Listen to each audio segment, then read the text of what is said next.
Okay students, welcome to Sridhar CCE. ఈరోజు మనం vitamins, remaining ఉన్నటువంటి విటమిన్స్ మొత్తం మనం చూద్దాం. లాస్ట్ వీడియోలో వచ్చేసరికి మనం ఏం చూసాం, మనం విటమిన్ ఏ డిఈ వరకు చూసాం కదా.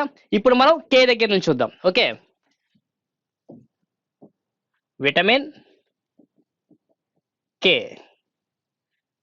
Vitamin K scientific name, vitamin K యొక్క శాస్త్రీయ నామం ఏంటంటారమ్మా? విటమిన్ కే శాస్త్రీయ నామం ఫిల్లోక్వినోన్ ఆర్ నాప్తోక్వినోన్ అంటారమ్మా. ఫిల్లోక్వినోన్ ఆర్ నాప్తోక్వినోన్ అని చెప్తాం. ఓకేనా? మరి ఆ విటమిన్ కేకి, ప్రతి విటమిన్ కి కూడా నేను కామన్ నేమ్స్ ఉంటాయని చెప్పాను. మరి విటమిన్ కే యొక్క కామన్ నేమ్స్,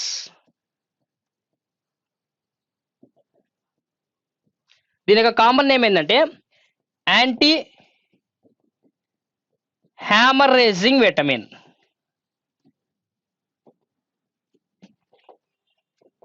యాంటీ హ్యామరేజింగ్ విటమిన్ అంటాం. ఎందుకు హ్యామరేజింగ్ విటమిన్ అంటున్నామంటే, బేసిక్గా మనకి విటమిన్ కే అంటే మీకు క్లాటింగ్ అని గుర్తుపెట్టుకోమని చెప్పారండి. ఎందుకు క్లాటింగ్ అని గుర్తుపెట్టుకోమని చెప్పారంటే, విటమిన్ కే రక్తం గడ్డ కట్టడంలో పాత్ర వహిస్తుంది అంటున్నాం. బేసిక్ రక్తం ఎప్పుడు గడ్డ కట్టాలి? మనకి ఏదైనా గాయాలైనప్పుడు ఆ గాయాల ద్వారా రక్తం బయటికి వెళ్లకుండా రక్తం గడ్డ కట్టేలా చేస్తూ ఉండాలమ్మా ఇది. ఓకేనా? పుట్టిన తర్వాత పిల్లలు డెలివరీ అయిన తర్వాత పిల్లలు మనకి బొడ్డుదాడి కట్ చేస్తారు కదమ్మా. ఆ బొడ్డుదాడి కట్ చేసినప్పుడు ఆటోమేటిక్గా ఏంటంటే ఆ బొడ్డుదాడి అట్లాగే ఉంచేస్తారు, అక్కడ రక్తం గడ్డ కట్టాలి. ఆ గడ్డ కట్టడం కోసం వాళ్ళు విటమిన్ కే ఇస్తూ ఉంటారమ్మా. ఎవరికి? ఉన్న పుట్టిన పిల్లలకి. ఓకేనా? విటమిన్ కే అనేది ఇస్తారు. అది ఇవ్వడం వల్ల ఏమవుతున్నాయి అంటే అక్కడ బ్లడ్ క్లాట్ అయిపోయి అక్కడి నుంచి బ్లడ్ బయటికి రాకుండా ఆగిపోతూ ఉంటుందండి. ఓకేనా? అందుకని దీన్ని బ్లడ్ యాంటీ హ్యామరేజింగ్. హ్యామరేజింగ్ అంటే అర్థం చిన్న గాయమైనప్పుడు అధిక రక్తస్రావం అవుతూ ఉంటుంది, అది లోపించడం వల్ల. హ్యామరేజింగ్ అంటే రక్తం కారిపోతూ ఉంటుంది. ఆ రక్తం కారిపోకుండా చూస్తూ ఉంటుంది అనమాట. ఏంటది? విటమిన్ కే అనేది. సరే, అది ఎందులో లభిస్తుందో చూద్దాం. సోర్సెస్, విటమిన్ కే సోర్సెస్ ఎందులో ఉంటాయి? ఓకేనా? కే అన్నాం కదా, కా అనే లెటర్తోనే చూసుకోండి. తెలుగు అయితే కాలేయము అంటాం. Liver, liver. ఎవరి లివర్? మంది కాదండి, మేకలే ఉంటాయి కదమ్మా, వాటి లివర్స్ అనమాట. అవి తీసుకుంటే దాంట్లో బాగా ఎక్కువ ఉంటుంది విటమిన్ కే. అలాగే cauliflower, cauliflower and cabbage, cabbage. ఇంక ఇవి కాకుండా milk, egg, egg, fish and meet etcetera, ఇవన్నీ కామన్. ఓకేనా? ఉపయోగం ఏంటి? యూజెస్, అవి చేసే పని ఏంటి చూడండి. అది చేసే పని ఏందయ్యా అంటే, ఏం పని చేస్తాయి అంటే అవి బ్లడ్ క్లాటింగ్ అని చెప్తున్నా. బ్లడ్ క్లాటింగ్, బ్లడ్ క్లాటింగ్ ప్రాసెస్లో పార్టిసిపేట్ చేస్తాము. బేసిక్గా మనకి ఏదైనా దెబ్బ తగిలినప్పుడు, దెబ్బ తగిలిన ఎంతసేపటికి బ్లడ్ క్లాటింగ్ జరిగిద్దండి? అది గాయాన్ని బట్టి ఉంటుందమ్మా. గాయాన్ని బట్టి మ్యాక్సిమం 3 to 6 minutes టైం పడుతుందమ్మా. బ్లడ్ క్లాటింగ్ జరగడానికి 3 to 6 minutes టైం పడుతుంది. అయితే మనకి గాయమైన వెంటనే బ్లడ్ క్లాటింగ్ ప్రాసెస్ స్టార్ట్ అవ్వాలి కదా. ఆ బ్లడ్ క్లాటింగ్ ప్రాసెస్ స్టార్ట్ అవ్వాలి అంటే ఖచ్చితంగా విటమిన్ కే కావాలి కదండి. మరి ఆ విటమిన్ కే గాయమైన వెంటనే విటమిన్ కే అనేది బ్లడ్ క్లాటింగ్ ప్రాసెస్ స్టార్ట్ చేయడానికి ఎంత సమయం పట్టింది అని అడుగుతారమ్మా. చూడండి, క్వశ్చన్ కి వేరియేషన్ చూడండి. బ్లడ్ క్లాటింగ్ అవ్వడానికి పట్టే సమయం 3 to 6 minutes. గాయమైనప్పుడు రక్తం గడ్డగట్టడానికి పట్టే సమయం 3 నుంచి 6 నిమిషాల దాకా సమయం పట్టొచ్చు. కానీ ఇక్కడ క్వశ్చన్ ఏమడుగుతున్నాడు? గాయమైనప్పుడు విటమిన్ కే అనేది రక్తం గడ్డ కట్టడానికి ఎంతసేపట్లో అది పని స్టార్ట్ చేస్తుంది, ఇది ఎప్పుడు పని స్టార్ట్ చేస్తుంది అని అడుగుతున్నాడు. రక్తం ఎప్పుడు గడ్డగట్టిందని అడగట్లా. రక్తం గడ్డ కట్టించడానికి విటమిన్ కే ఎంత సమయంలో పని స్టార్ట్ చేస్తుంది అని అడుగుతారమ్మా. ఎంత సమయం అంటే మాక్సిమం విటమిన్ కే అనేది దెబ్బ తగిలిన 2 to 3 minutes లో దాని పని స్టార్ట్ చేసేస్తుందమ్మా. గాయమైన 2 నుంచి 3 నిమిషాల లోపే విటమిన్ కే అనేది వెంటనే ఆ రక్తం గడ్డగట్టించే పని స్టార్ట్ చేసింది. ఎలా స్టార్ట్ అయింది సార్? అసలు రక్తం ఎలా గడ్డగడుతుంది అంటారమ్మా. ఎలాగా అంటే ఇక్కడ ఒకటి గుర్తుపెట్టుకోవాలి. Blood clotting factors ఉంటాయమ్మా.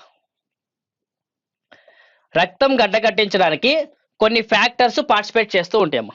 ఆ ఫ్యాక్టర్స్ ఏంటంటే, first one blood clotting cells.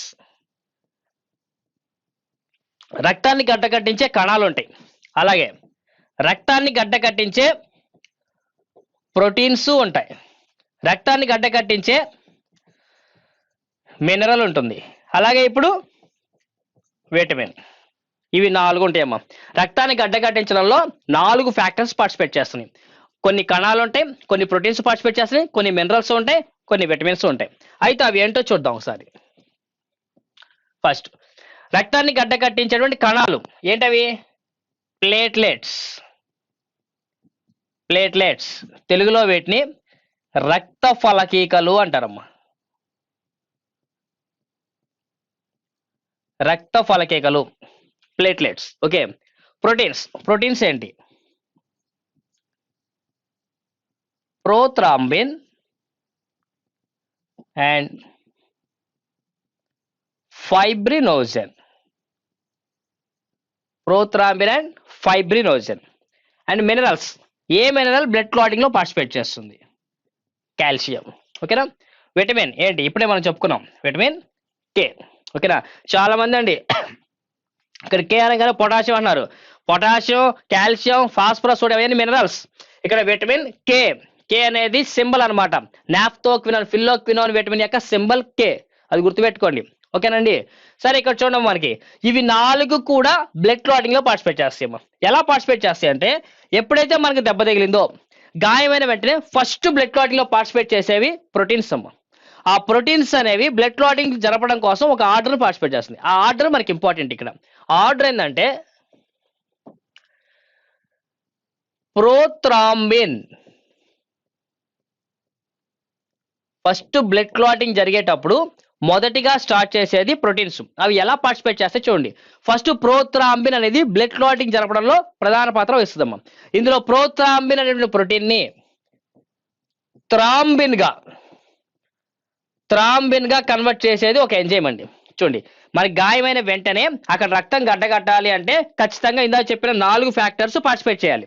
అవి ఎలా పార్టిసిపేట్ చేస్తున్నాయి అంటే, ఇక్కడ ఫస్ట్ ప్రోథ్రాంబిన్ అంటే థ్రాంబిన్ గా సపరేట్ అయిపోద్దాం. ఎలా సపరేట్ అవుతున్నాయి అంటే, ఈ ప్రోథ్రాంబిన్ థ్రాంబిన్ గా మార్చేది ఒక ఎంజైమ్. ఆ ఎంజైమ్ ఏందయ్యా అంటే థ్రాంబోకైనేజ్. థ్రాంబోకైనేజ్ అని ఒక ఎంజైమ్ అండి. ఆ ఎంజైమ్ అనేది ప్రోథ్రాంబిన్ థ్రాంబిన్ గా మారుస్తుంది. అయితే ఇందులో థ్రాంబిన్ అనేది విడిపోయింది కదా. ఈ థ్రాంబిన్ అనే ప్రోటీన్ ఏం చేస్తుందంటే, ఇప్పుడు ఫైబ్రినోజన్ ని ఫైబ్రిన్ గా మార్చేస్తుందమ్మా. ఈ థ్రాంబిన్ అనే ప్రోటీన్ ఫైబ్రినోజన్ ని ఫైబ్రిన్ గా మార్చేస్తుంది. చూడమ్మా, ఆర్డర్ మనకి ఇంపార్టెంట్. ఇక్కడ చాలా సార్లు మనకి ఆర్డర్ అడిగారండి. ఓకేనా. ఇక్కడ మనకి బ్లడ్ క్లాటింగ్ జరిగేటప్పుడు మొదటిగా పార్టిసిపేట్ చేసే ప్రోటీన్స్ అంటున్నాం. ప్రోటీన్స్ మనకి ఇంపార్టెంట్. ఇక్కడ ఫస్ట్ ప్రోథ్రాంబిన్ అనే ఒక ప్రోటీన్ థ్రాంబిన్ గా విడిపోయింది. అది ఎలా విడిపోతుంది? థ్రాంబోకైనేజ్ అనే ఒక ఎంజైమ్ అనేది థ్రాంబిన్ గా మార్చేస్తుంది. ఈ థ్రాంబిన్ అనే ప్రోటీన్ ఏం చేస్తుంది? ఇప్పుడు ఫైబ్రినోజన్ అనే ఒక ప్రోటీన్ విడగొట్టేస్తుంది. ఎలా విడగొడుతుంది? ఫైబ్రిన్ గా విడగొట్టేస్తుంది. ఎప్పుడైతే ఫైబ్రిన్ అనేది తయారైందో వెంటనే బ్లడ్ క్లాటింగ్ ప్రాసెస్ స్టార్ట్ అయిపోయిందమ్మా. బ్లడ్ క్లాటింగ్ జరిగింది. ఇక్కడ ఫైబ్రిన్ ఏర్పడినప్పుడే ఇక్కడ ప్లేట్లెట్స్ కానీ, కాల్షియం కానీ, విటమిన్ కే కానీ ఇవన్నీ కలిసి ఇక్కడ బ్లడ్ క్లాటింగ్ జరుగుతాయమ్మా. అడుగుతాడు ఎగ్జామ్ లో, క్రింది వాటిలో రక్తం గడ్డగట్టే విధానంలో సరైన వరుస క్రమాన్ని ఎంచుకోండి అంటాడు. సరైన వరుస క్రమం ఎంచుకోమన్నాడు. సరైన వరుస క్రమం అంటే బ్లడ్ క్లాటింగ్ లో ఫస్ట్ ఏమొస్తుంది? Prothrombin, 2 thrombin, 3 fibrinogen, 4 fibrin. ఈ ఆర్డర్ గుర్తుపెట్టుకోవాలమ్మా. ఆర్డర్ మీద మాత్రం ఖచ్చితంగా ఒక బిట్ వస్తుంది. ఓకే. ఇది మనకి బ్లడ్ క్లాటింగ్ ఆర్డర్. ఇలా మనకి బ్లడ్ క్లాటింగ్ లో పార్టిసిపేట్ చేసే విటమిన్ కే. ఒకవేళ విటమిన్ కే లోపిస్తే వచ్చే వ్యాధి ఏంటి? Deficiency.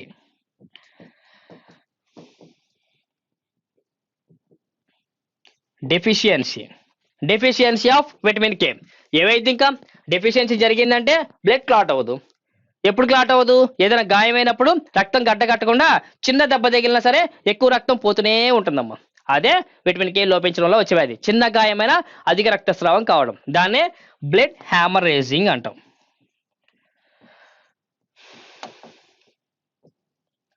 Blood హ్యామరేజింగ్ are blood bleeding అని కూడా అంటారు.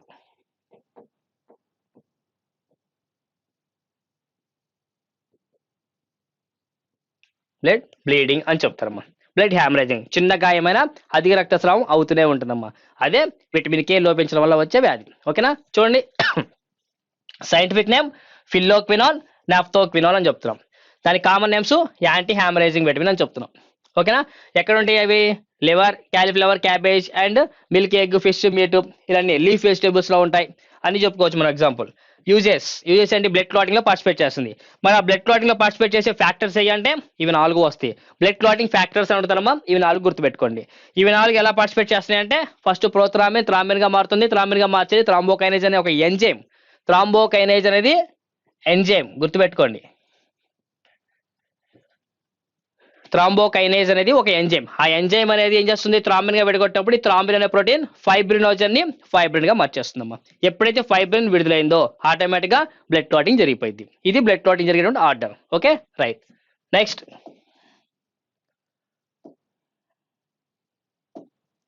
ఏడిఈకే 4 అయిపోయినాయి. ఇవి 4 ఏంటి మనకి? వాటర్ సాల్యుబులా, ఫ్యాట్ సాల్యుబులా అంటే ఫ్యాట్ సాల్యుబుల్. ఇవన్నీ అయిపోయినాయి కాబట్టి ఇప్పుడు వాటర్ సాల్యుబుల్ కి వచ్చేసేద్దామండి.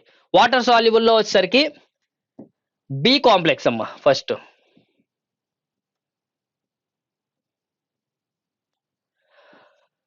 బి కాంప్లెక్స్ సాధారణంగా అండి బి అనేటువంటి విటమిన్స్ అంట మనం ఏ ఆహారం అయితే తీసుకుంటామో సహజ సిద్ధ ఆహారం ఏదైతే ఉందో అన్ని ఆహారాల్లో అన్ని ఒకేసారి దొరుకుతాయి అంటమ్మా. అందుకని అన్ని మనకు కావాల్సిన ఆహారాలు దొరుకుతున్నాయి కాబట్టి వీటిని కాంప్లెక్స్, బి కాంప్లెక్స్ గా చెప్తుంటారండి. ఓకేనా, అది ఇవి ఎన్ని ఉంటాయి అంటే మొత్తం B1, B2, B3, B5, B6, B7 అలాగే B9, B12. చూడండి మనకి బి కాంప్లెక్స్ అంటున్నాం. బి కాంప్లెక్స్ మొత్తం ఎన్నో మనకి 3 ఇక్కడ 2 మొత్తం ఏమో వచ్చినాయి మనకి 8. అయితే ఇక్కడ చూడండి మనకి ఈజీగా గుర్తుపెట్టుకోవడానికి ఆర్డర్ చెప్తున్నాను. ఫస్ట్ 1, 2, 3 B1, B2, B3, తర్వాత B5, B6, B7, తర్వాత B9, B12. అలా గుర్తుపెట్టుకోండి, చాలా సింపుల్ గా ఉంటాయి మనకి. ఓకేనా, వాటి సైంటిఫిక్ నేమ్స్ కూడా చెప్తా చూడండి. B1 scientific name thiamine, thiamine. B2 scientific name riboflavin, riboflavin. Okay, B3 scientific name niacin, niacin or nicotinic acid, niacin or nicotinic acid. B5 pantothenic acid, pantothenic acid. B6 pyridoxine, pyridoxine. B7 biotin, B7 biotin. B9 folic acid, ఏంటమ్మా? Folic acid. B12 సయానోకోబాలమైన్,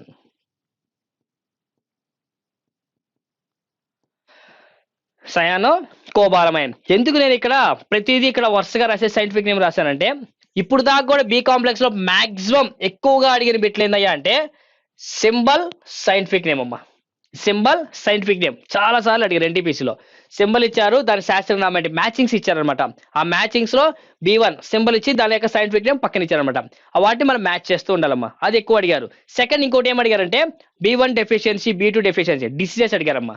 B complex లో మీకు ఎక్కువగా ఏం అడుగుతున్నారంటే symbol B1, B2, B3 symbols ఉన్నాయి కదా, symbol అడుగుతున్నారు. అలాగే scientific names అడుగుతున్నారు. అలాగే వాటికి డెఫిషియన్సీ డిసీజెస్ ఉన్నాయి కదా, డిసీజెస్ అడుగుతున్నారమ్మా. ఈ మూడే బి కాంప్లెక్స్ లో అత్యధికంగా ఎక్కువ సార్లు ఎగ్జామ్ పేపర్ లో బిట్లు పడియండి. కాబట్టి ఫస్ట్ ఆఫ్ ఆల్ మీరు ఇది order, scientific names and symbols గుర్తుపెట్టుకోండి. డిసీజెస్ ఆటోమేటిక్ గా గుర్తొస్తాయి. ఓకేనండి, చూసుకోండి ఒకసారి. B1, B2, B3, B5, B6, B7, B9, B12 వరుసగా ఆర్డర్ లో ఉంటాయి అనమాట. B1 thiamine, B2 riboflavin, B3 niacin or nicotinic acid, B5 pantothenic acid, B6 pyridoxine, B7 biotin, B9 folic acid, B12 cyanocobalamin. ఓకేనా? సరే, వన్ బై వన్ చూద్దాం ఇప్పుడు. First B1 thiamine, vitamin B1 thiamine.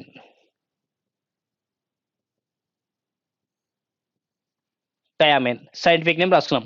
Common name ఏమొస్తుందంటే B1 common name anti beri vitamin or anti పాలిన్యూరైటిస్.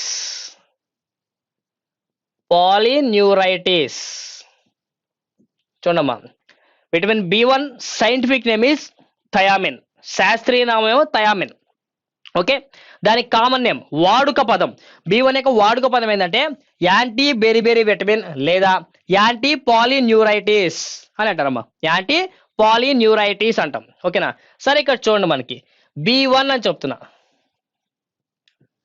B1 ఎక్కువగా దేంట్లో ఉంటుంది? Sources. B1 ఎక్కువగా దేంట్లో ఉంటుంది? దాని సోర్స్ చూసుకుంటే కనుక ఎక్కువగా వచ్చేసరికి సిరియల్స్, ధాన్యాల్లో ఎక్కువగా ఉంటుందమ్మా. సిరియల్స్, ధాన్యాల్లో బాగా ఎక్కువ ఉంటుంది. గ్రౌండ్ నట్, వేరుశెనగలో కూడా బాగా ఉంటుందండి. గ్రౌండ్ నట్, వేరుశెనగలో బాగా ఉంటుంది. అలాగే పొటాటో, బంగాళదుంపలో కూడా బాగా వస్తుందమ్మా. ఇంకా milk, egg, fish, meat, leaf vegetables ఇవన్నీ కామన్ అండి. అవి ప్రత్యేకంగా చెప్పాల్సిన అవసరం లేదు, అన్నిట్లోనూ కామన్గా దొరుకుతుంటాయి. Milk, egg, fish, meat, leaf vegetables. ఓకేనా? బాగా దొరుకుతాయి, అన్నిట్లో ఉంటాయి. ఈ అన్నిట్లో కూడా కామన్, అన్ని విటమిన్స్. ఒక సి తప్పితే అన్ని విటమిన్స్లోనూ సోర్సెస్ అయి చెప్పుకోవచ్చు. మోస్ట్ ఇంపార్టెంట్ అంటే ఇలా మనం రాసుకోవాలి. ఓకేనా? సరే, B1 వల్ల యూజ్ ఏంటి? What is the main function of B1?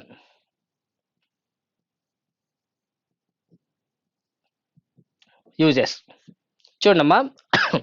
Uses ఏంటంటే, ఇది మన శరీరానికి ఎనర్జీ రావాలి అంటే ఖచ్చితంగా కార్బోహైడ్రేట్స్ కావాలా వద్దా? ఖచ్చితంగా కావాల్సింది కదమ్మా. ఆ కార్బోహైడ్రేట్స్ యొక్క సింథసిస్ లో పార్టిసిపేట్ చేస్తాం. ఇది participating in carbohydrate synthesis. Sir, synthesis అని పాయింట్ చెప్పుకున్నారు, అసలు అంటే ఏంటి సార్? కార్బోహైడ్రేట్స్ అంటే అందరికీ తెలుసు, అవి పోషకాలు. మనం తీసుకున్న ఆహార పదార్థాలు ఉండే పోషకాలు కార్బోహైడ్రేట్స్ అనేవి. ఇక్కడ సింథసిస్ అన్నాం. సింథసిస్ అంటే అర్థం కార్బోహైడ్రేట్స్ వల్ల యూజ్ ఏంటి? బాడీకి ఎనర్జీ వస్తుందని చెప్పుకున్నాం కదండి. ఎనర్జీ రావాలి అంటే ఈ కాంప్లెక్స్ యూనిట్స్ మొత్తం సింపుల్ కాంప్లెక్స్ కన్వర్ట్ అయ్యి ఆ సింపుల్ కాంప్లెక్స్ రక్తంలో కలిసి ఎవ్రీ సెల్కి వెళ్ళి ఎనర్జీని ఇవ్వాలి. అదే మనం న్యూట్రిషన్ లో చెప్పుకున్నాం మనం కదండి. మరి కార్బోహైడ్రేట్స్ మొత్తం కూడా సింపుల్ కాంప్లెక్స్ కన్వర్ట్ అయ్యి ఎవ్రీ సెల్ కి వెళ్ళి ఎనర్జీ వస్తుంది కదా. ఆ మధ్యలో జరిగే ప్రాసెస్ మొత్తం ఉంది కదా, ఆ ప్రాసెస్ మొత్తం సక్రమంగా జరగడాన్ని సింథసిస్ అంటామమ్మా. అంటే కార్బోహైడ్రేట్స్ ఉత్పత్తి అయిన దగ్గర నుంచి అవి మనకి ఏటీపీ రూపంలో ఎనర్జీ ఇస్తుంది కదా, ఆ ఎనర్జీ ఇచ్చేంత వరకు అవి చేసే పనిని సింథసిస్ అంటాం. అలా కార్బోహైడ్రేట్స్ మన శరీరంలో ఎలాగైతే పని చేయాలో అదే విధంగా పనిచేసేలా చేసేటువంటి ఒక విటమిన్ ఏదయ్యా అంటే B1, vitamin B1 carbohydrate synthesis లో పార్టిసిపేట్ చేస్తున్నాం. ఓకేనా? ఇంకోటి సింపుల్ అది చూడండి, డెఫిషియన్సీ డిసీజెస్ చాలా ఈజీగా మనం గుర్తుపెట్టుకోవచ్చమ్మా. ఎలాగంటే మన శరీరంలో కార్బోహైడ్రేట్స్ ని ఎక్కువగా యూజ్ చేసుకునే ఆర్గాన్స్ ఏంటి? మన శరీరంలో కార్బోహైడ్రేట్స్ ని ఎక్కువగా ఉపయోగించుకునే అవయవాలు ఏంటి? అన్ని అవయవాలు ఉపయోగించుకుంటాయి, కానీ ఎక్కువగా ఉపయోగించుకునే అవయవాలు అంటున్నా. ఎక్కువగా ఉపయోగించుకునే అవయవాలు ఏంటంటే ఫస్ట్ బ్రెయిన్ అండి. మన శరీరంలో మనం తీసుకునే గ్లూకోజ్ లో సుమారుగా 20% గ్లూకోజ్ ని బ్రెయిన్ యూజ్ చేసుకుంటుందమ్మా. ఓకేనా? తర్వాత హార్ట్. ఇవి రెండు కూడా ఎక్కువగా కార్బోహైడ్రేట్స్ ఉపయోగించుకుంటాయమ్మా. ఒకవేళ జస్ట్ ఇమాజిన్ చేసుకోండి, ఒకవేళ మనకి B1 లోపించింది, మనం తీసుకునే ఆహార పదార్థాల్లో విటమిన్ B1 లేదు, మరి విటమిన్ B1 లేకపోతే మనకి కార్బోహైడ్రేట్ సింథసిస్ జరుగుతుందా అంటే జరగట్ల. కార్బోహైడ్రేట్ సింథసిస్ జరగదు. మరి అది జరగకపోతే కార్బోహైడ్రేట్స్ రిలీజ్ కాదు, అంటే గ్లూకోజ్ గా మారదు. గ్లూకోజ్ గా మారకపోతే ఆ గ్లూకోజ్ బ్రెయిన్ హార్ట్ కి వెళ్ళదు. వెళ్ళినప్పుడు ఇవి రెండు పని చేస్తాయి అంటే పని చేయవు, వాటి యొక్క పనితీరు తగ్గిపోతుంది. అలా మెదడు మరియు గుండె ఈ రెండింటికి సంబంధించినటువంటి వ్యాధి berry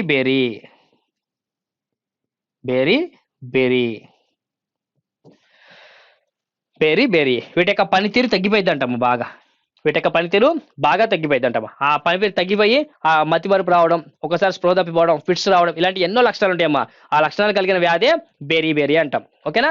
vitamin B1 deficiency 2 causes berry deficiency of B12 causes berry and ఇంకొక వ్యాధి కూడా ఉంది, పాలిన్యూరైటిస్.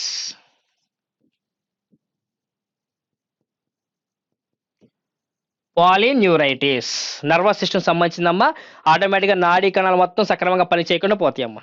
ఓకేనా, దాన్ని పాలిన్యూరైటిస్. చూడమ్మా జాగ్రత్తగా, మనకి vitamin B1 scientific name is thiamine, common name is anti beriberi and anti polyneuritis. Okay, sources cereals, ధాన్యాలు అంటే ఏంది, వరి, గోధుమ, జొన్న, మొక్కజొన్న, సజ్జలు ఉంటాయి కదమ్మా, వాటిలో బాగా వస్తుంది.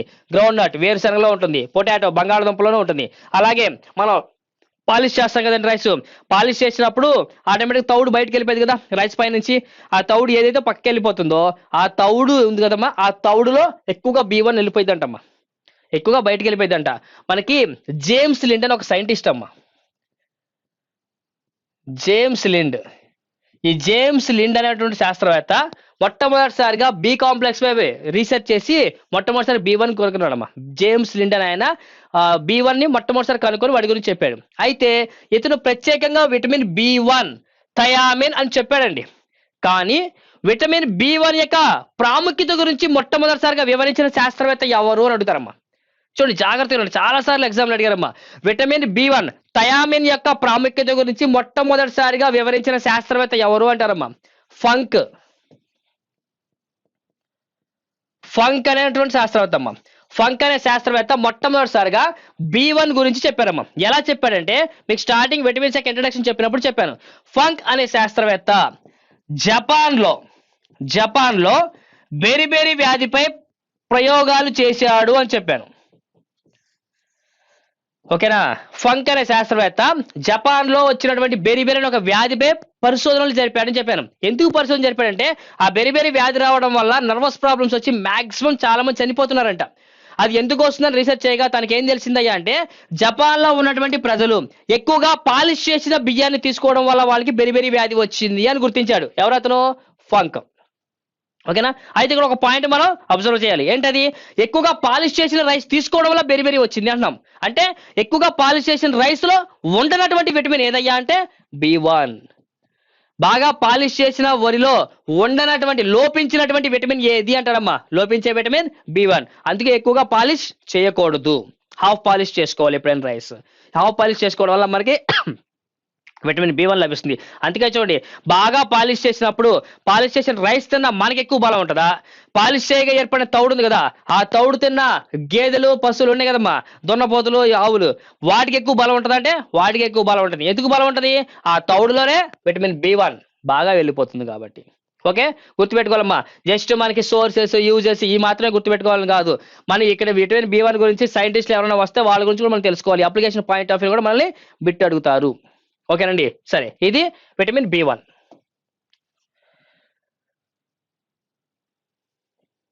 Next vitamin B2.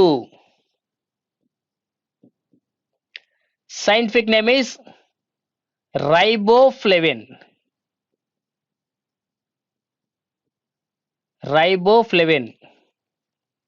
Vitamin B2 scientific name is riboflavin. ఓకేనా, వీటికి కామన్ నేమ్స్ చూడమ్మా, చాలా ఉన్నాయి. విటమిన్ B2 యొక్క కామన్ నేమ్స్ ఏంటంటే, దీన్ని ఎల్లో విటమిన్ అని అంటారు, అలాగే G విటమిన్ అని కూడా అంటారు, అలాగే హెపాటోఫ్లేవిన్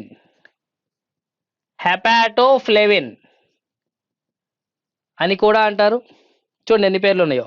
అలాగే యాంటీ గ్లాసైటిస్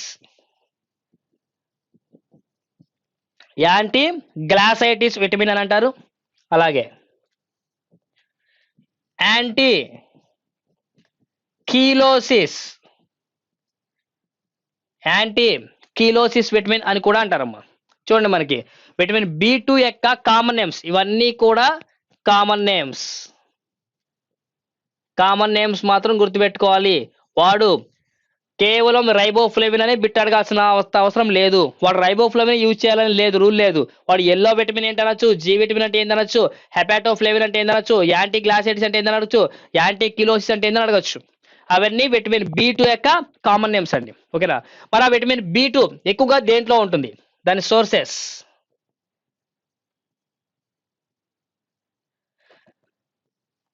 ఎక్కువగా దేంట్లో ఉంటుంది?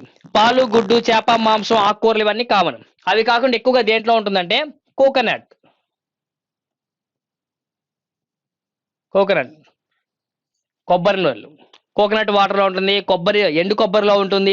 కొబ్బరి ఉంటుంది కదమ్మా, ఆ కొబ్బరిలో బాగా దొరికిద్ది అనమాట. ఏంటది? విటమిన్ B2 అనేది. అసలు ఇదేం పని చేస్తుంది విటమిన్ B2 అనేది అని అంటే, మోస్ట్ ఇంపార్టెంట్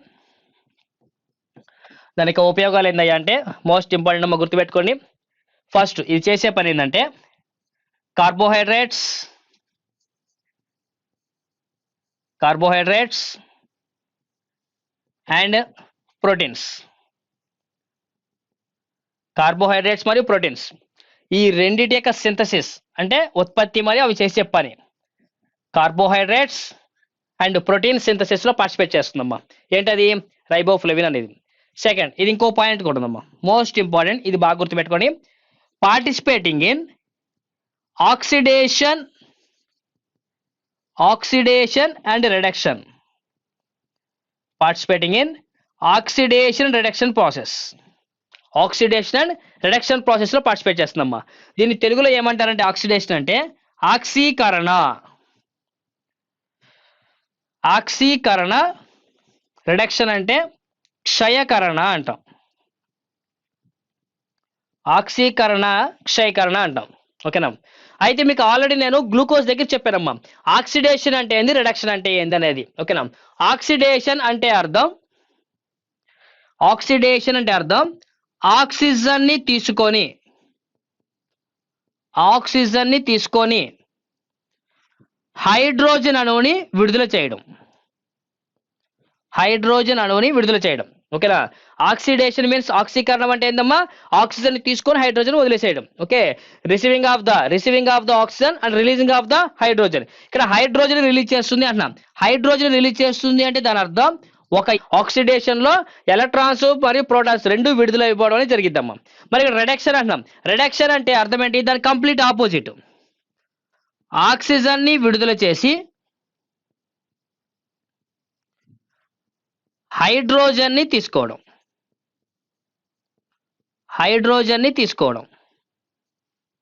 ఓకేనా? ఆక్సిజన్ ని విడుదల చేసి హైడ్రోజన్ ని తీసుకోవడం. ఇక్కడ హైడ్రోజన్ తీసుకుంటున్నాం అంటున్నాం. హైడ్రోజన్ తీసుకోవడం అంటే అర్థం ఏంటి? ఒక ఎలక్ట్రాన్ ని తీసుకుంటున్నాము, ఒక ప్రోటాన్ ని తీసుకుంటున్నాము. ఇట్లా ఒక ఎలక్ట్రాన్ ఒక ప్రోటాన్ ని తీసుకునేటువంటి రియాక్షన్ ఏమని చెప్పుకుంటాం మనం? రిడక్షన్, క్షయకరణం అంటున్నాం. ఈ రెండు చర్యలు కూడా జరగడానికి సహాయపడే ఒక విటమిన్ ఏదయ్యా అంటే B2. Vitamin B2. అయితే ఒక పాయింట్ మనకు కావాలమ్మా, అదేంటంటే ఆక్సీకరణము, క్షయకరణం రెండు చర్యలు కూడా ఒకేసారి జరుగుతాయా, ఒకదాని తర్వాత ఒకటి జరుగుతాయా అంటారమ్మా. ఆక్సీకరణ మరియు క్షయకరణ చర్యలు రెండు కూడా ఒకేసారి జరుగుతాయా, లేదా ఒకదాని తర్వాత ఒకటి జరుగుతాయా అంటారమ్మా. అది ఎలా జరుగుతాయి ఒక్కసారి చూడండి. ఇదొక అణువు అనుకుందాం, ఇదొక అణువు, ఇది కూడా ఒక అణువు. మాలిక్యూల్స్, 3 మాలిక్యూల్స్ అనుకుందాం. ఓకేనా? అయితే మన శరీరంలో ఒకసారి చూడండి, మన శరీరంలో ఎలక్ట్రాన్స్ వచ్చాయి అంటే ఎనర్జీ వచ్చినట్టు, ఎలక్ట్రాన్స్ కోల్పోయామంటే ఎనర్జీని కోల్పోయినట్టు. అది ఆల్రెడీ మనం గ్లూకోజ్లో చెప్పుకున్నాం. ఇక్కడ కూడా అదే జరిగింది. చూడండి ఏం జరుగుతుందంటే, ఫస్ట్ ఈ మాలిక్యూల్లో పాపం ఎలక్ట్రాన్స్ ప్రోటాన్స్ ఏమి లేవు అంట. దీంట్లో ఎలక్ట్రాన్స్ ప్రోటాన్స్ ఏమి లేవు కదా అని చెప్పి అది ఏం పని చేయట్లా. మరి అది పని చేయాలంటే ఖచ్చితంగా దానికి ఏం కావాలి? ఎలక్ట్రాన్స్ ప్రోటాన్స్ కావాలి కదమ్మా. ఆ ఎలక్ట్రాన్స్ ప్రోటాన్స్ ని అది తీసుకోవాలి, ఎక్కడో చోట నుంచి తీసుకోవాలి. ఫస్ట్ ఇదేం చేస్తుందంటే ఏదో ఒక దాని నుంచి ఎలక్ట్రాన్స్ ప్రోటాన్స్ ని తీసుకుంటుందమ్మా. ఓకేనా? ఇదేం చేస్తుందంటే ఎక్కడో చాట్ నుంచి ఎలక్ట్రాన్స్ ని ప్రోటాన్స్ ని తీసుకుంటుంది. మరి ఇది ఎలక్ట్రాన్స్ ప్రోటాన్స్ ని తీసుకుంది అంటే అది ఏ చర్య జరిపింది? ఆక్సిడేషన్ జరిపిందా, రిడక్షన్ జరిపిందా? ఎలక్ట్రాన్స్ ప్రోటాన్స్ ని తీసుకుంటుంది అంటే ఏ చర్య జరిపినట్టు? Reduction reaction. ఇది ఫస్ట్ తీసుకుంది కాబట్టి ఇది జరిపిన రియాక్షన్ రిడక్షన్ రియాక్షన్ జరిపింది. సరే, ఇది ఇప్పుడు తీసుకుంది. ఓకేనా? ఇది తీసుకున్న వెంటనే ఇదేం చేస్తుంది? ఇక్కడి నుంచి పక్కన ఉన్న దానికి మళ్ళీ ఇది దానం చేసేసింది. దాంట్లో ఎనర్జీ ఉంది కదా అని చెప్పి, ఎలక్ట్రాన్స్ ప్రోటాన్స్ ఉన్నాయి కదా అని చెప్పి ఇది కామ్గా ఉండకుండా దీని పక్కన ఇంకో మాలిక్యూల్ ఉందిగా, దానికి డొనేట్ చేసేసిందమ్మా. అంటే ఇది డొనేట్ చేసిందంటే వదిలేసింది. ఎలక్ట్రాన్స్ ప్రోటాన్స్ రెండింటిని వదిలేసింది. మరి వదిలేసింది అంటే అది ఆక్సిడేషన్ జరిపిందా, రిడక్షన్ జరిపిందా? ఆక్సిడేషన్. రిలీజ్ చేసేసింది, డొనేట్ చేసింది కాబట్టి ఆక్సిడేషన్.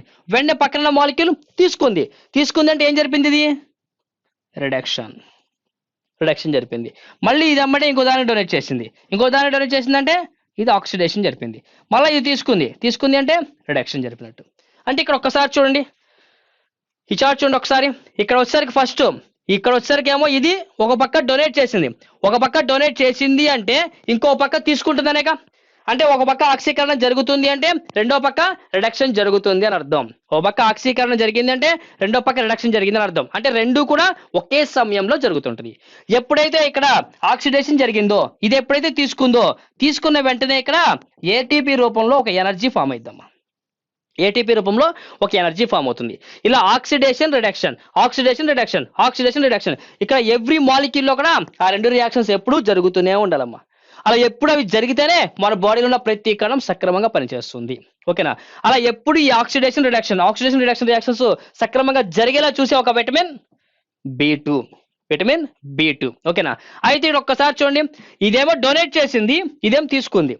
ఇది ఎప్పుడైతే తీసుకున్నప్పుడే ఏటీపీ ఫామ్ అవుతుంది. ఓకేనా? మరి ఇక్కడ ఎలక్ట్రాన్స్ తీసుకుంది, ఇది డొనేట్ చేసింది. డొనేట్ చేసే వాళ్ళని ఏమంటాము, తీసుకునే వాళ్ళని ఏమంటాము? డొనేట్ చేసే వాళ్ళని డోనార్స్ అంటాం, తీసుకునే వాళ్ళని యాక్సెప్టార్స్ అంటాం కదమ్మా. యాక్సెప్టార్స్ అంటాం.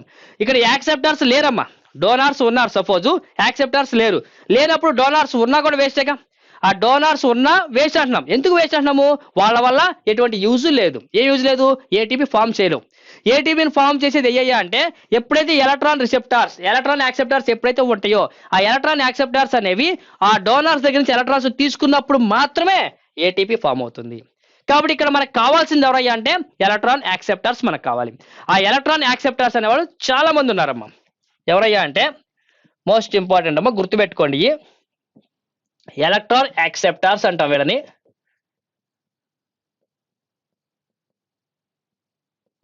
ఎలక్ట్రాన్ గ్రహీతలు అంటాం, తెలుగులో ఎలక్ట్రాన్ గ్రహీతలు అంటాం. వాళ్ళు ఎవరంటే 1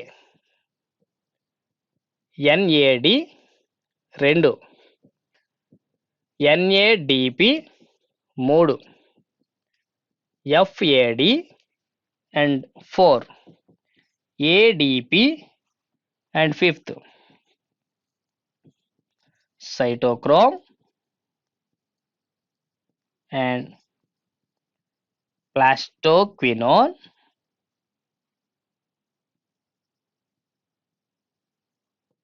and ferridoxine.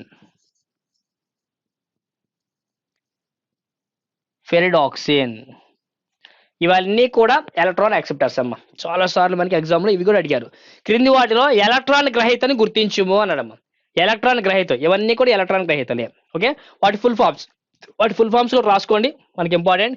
NAD full form నికోటినమైన్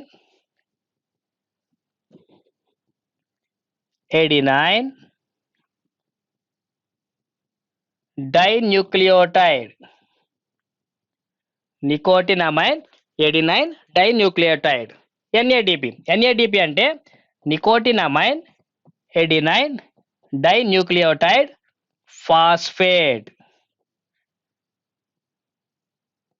phosphate. ఓకేనా? P అంటే లాస్ట్ లో ఫాస్ఫేట్ వస్తుంది. అలాగే FAD అంటే flavin adenine dinucleotide. Flavin adenine dinucleotide అంటారు. ఓకేనా? ADP adenosine diphosphate.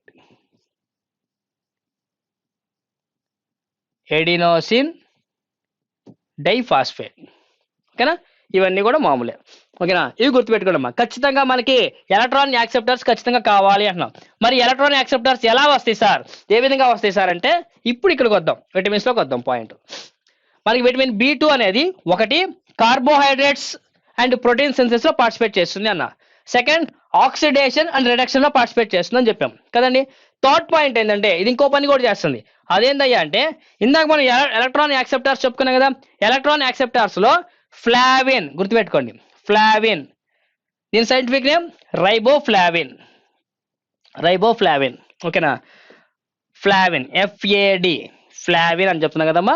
ఈ ఎఫ్ఏడి అనేది ఉత్పత్తి కావాలి అంటే మన శరీరంలో ఎఫ్ఏడి అనే ఒక ఎలక్ట్రాన్ రిసెప్టర్ ఉత్పత్తి కావాలి అంటే ఖచ్చితంగా మనకి విటమిన్ బి2 కావాలి, రైబోఫ్లావిన్ కావాలి. ఇది ఒక పాయింట్ డైరెక్ట్గా నేను చెప్పొచ్చమ్మా. ఈ బి2 అనేది ఎఫ్ఏడి ఎలక్ట్రాన్ రిసెప్టర్ ప్రొడ్యూసింగ్ లో పార్టిసిపేట్ చేస్తుంది. ఒకే పాయింట్ డైరెక్ట్ చెప్పొచ్చు, కానీ అసలు ఎఫ్ఏడి అంటే ఏంటి, అది ఏం పని చేస్తుంది అనేది కంప్లీట్ గా మనకు కావాలి, ఓకేనా. FAD B two is mainly participating in production of the FAD electron acceptor. Okay, production of FAD electron acceptor most important అమ్మా. FAD యొక్క ఫుల్ ఫామ్ ఏంటి మనకి, ఫ్లావిన్ ఎడినైన్ డైన్యూక్లియోటైడ్, ఓకేనా. సరే అసలు FAD అనేది ఎలక్ట్రాన్ రిసెప్టర్ అంటున్నాము. ఎలక్ట్రాన్స్ తీసుకున్నాక FAD ఎలా మారిపోతుంది సార్ అంటే చూడండి, ఇది FAD కదమ్మా. ఎలక్ట్రాన్ ని మరి ప్రోటాన్ తీసుకుంటుంది. ఎలక్ట్రాన్ ప్రోటాన్ తీసుకుంటుంది అంటే హైడ్రోజన్ తీసుకున్నట్టే కదా. ఇది FAD అనేది 2 హైడ్రోజన్ తీసుకుంటుందమ్మా. తీసుకొని FAD ఎలా మారిపోయింది అంటే FADH2 గా మారిపోతుంది. FADH2 గా మారుతుంది మన బాడీలో. ఎప్పుడైతే ఆ FAD అనేది ఎలక్ట్రాన్ ప్రోటాన్స్ అనేటువంటి హైడ్రోజన్ తీసుకుందో, 2 హైడ్రోజన్స్ తీసుకుంటుంది. తీసుకున్నామంటే FADH2 గా మారిపోతుంది. ఈ FADH2 అనేది ఏం చేస్తుందంటే మన బాడీలో ఏటీపీలని ఉత్పత్తి చేస్తామా. ఎన్నంటే 2 ఏటీపీలు. ఒక FADH2 అనేది 2 ఏటీపీలు తయారు చేస్తుంది మన శరీరంలో. ఎప్పుడైతే 2 ఏటీపీలు వస్తాయో ఆటోమేటిక్గా మనకి ఎనర్జీ తయారైపోయిందమ్మా, ఓకే, ఎనర్జీ తయారైపోతుంది. అట్లా ఇవన్నీ ఉపయోగపడతాయి. అలాగే ఇప్పుడు NAD అంటున్నాం. NAD అనేది ఎలక్ట్రాన్స్ తీసుకున్నామంటే NADH గా మారిపోతుంది. NADP అనేది NADPH గా మారిపోతుంది. ఇలా ఆ ఎలక్ట్రాన్ యాక్సెప్టర్స్ అనేవి ఎప్పుడైతే ఎలక్ట్రాన్ ప్రోటాన్ తీసుకుంటున్నాయో ఆటోమేటిక్గా పక్కకి హైడ్రోజన్ యాడ్ అవుతుంది. హైడ్రోజన్ యాడ్ అయిందంటే అవన్నీ కూడా ఏటీపీలుగా మారిపోతాయి, అంటే శక్తిని తయారు చేస్తాయని అర్థం. ఇవన్నీ కూడా అవేనమ్మా, ఏటీపీని తయారు చేసే ఎలక్ట్రాన్ యాక్సెప్టర్స్ అనమాట. వీటన్నిటిలో ఒక FAD ఉత్పత్తిలో మాత్రం B2 పార్టిసిపేట్ చేస్తుంది, ఓకేనా. సరే, ఒకవేళ B2 లోపించింది, విటమిన్ B2 అనేది మన శరీరంలో లోపించింది. లోపిస్తే ఈ ఆక్సిడేషన్ అండ్ రిడక్షన్ జరుగుతాయా? ఆక్సిడేషన్ రిడక్షన్ రెండు కూడా జరగవు. మరి ఆ రెండు జరగకపోవడం వల్ల ఏమవుతుందంటే ఎక్కడ ఉన్నటువంటి ఎలక్ట్రాన్స్ అక్కడే ఉండిపోతున్నాయి. అక్కడే ఉండిపోవడం వల్ల మన బాడీలో ఓవర్ హీట్ అనేది వస్తుందమ్మా. మన బాడీలో ఓవర్ హీట్ అనేది వస్తుంది. ఆ ఓవర్ హీట్ రావడం వల్ల మొదటిగా వచ్చేటువంటి disease deficiency of B2. Vitamin B2 లోపించడం వల్ల వచ్చే వ్యాధి ఏంటంటే ఫస్ట్ నోటి పోతమ్మ, నోరు బాగా పగిలిపోయి పోత వస్తుంది. అలాగే కార్నర్స్ కూడా పగిలిపోతాయి అమ్మ, ఓకేనా. అదే డిసీజ్ నోటి పోత అంటే గ్లాసైటిస్. నోటి మూలలు పగలడం, కార్నర్స్ పగిలిపోతాయి అమ్మా, దాన్ని కీలోసిస్ అంటారమ్మా. కీలోసిస్ అంటాం. చూడండి, గ్లాసైటిస్ అండ్ కీలోసిస్ అంటాం, ఓకేనా. ఇది రైబోఫ్లావిన్ గురించి అమ్మా, right.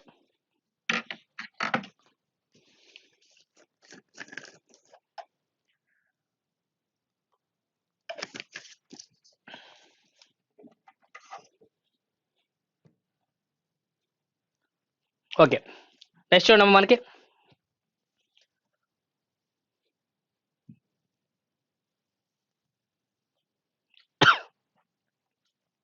Vitamin B3. Scientific name is niacin or nicotinic acid.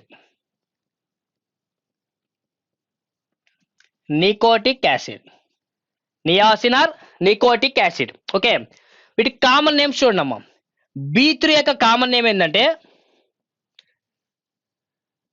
యాంటీపెల్లాగ్రా.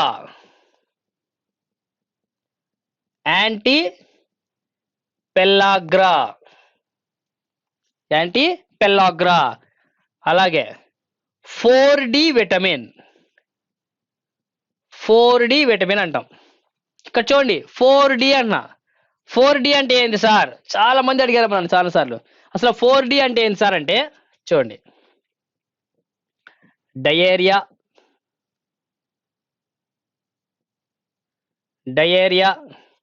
And dermatitis and dementia and death. B3 లోపించడం వల్ల వచ్చేటువంటి వ్యాధులమ్మా diarrhoea, dermatitis and dementia and death. ఓకేనా, ఈ 4 రకాల వ్యాధులు, ఇక్కడ డెత్ అంటే వ్యాధి ఏమైంది పోవడమే కదా, ఈ 4 రకాల లక్షణాలు వచ్చేది B3 లోపడం వల్ల. B3 లోపించడం వల్ల ఈ 4 లక్షణాలు వస్తున్నాయి కాబట్టి దీన్ని 4D విటమిన్ అంటారు. ఏమంటారు దాన్ని? 4D విటమిన్ అని చెప్తారమ్మా. దీన్ని గుర్తుపెట్టుకోండి, చాలా సార్లు అడిగారమ్మా. Anti pellagra or 4D vitamin, దానికి కామన్ నేమ్స్ అనమాట. మరి B3 సోర్సెస్ ఏంటి? సోర్సెస్ మాక్సిమం సేమ్ ఉంటాయండి. Liver, okay, and cabbage and dry fruits, milk, egg, fish and nuts, tomato,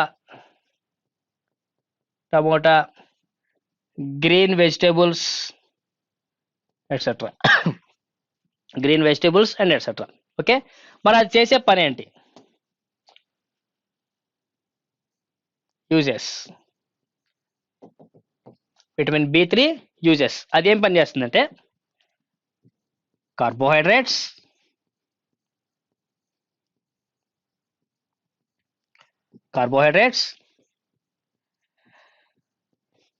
proteins,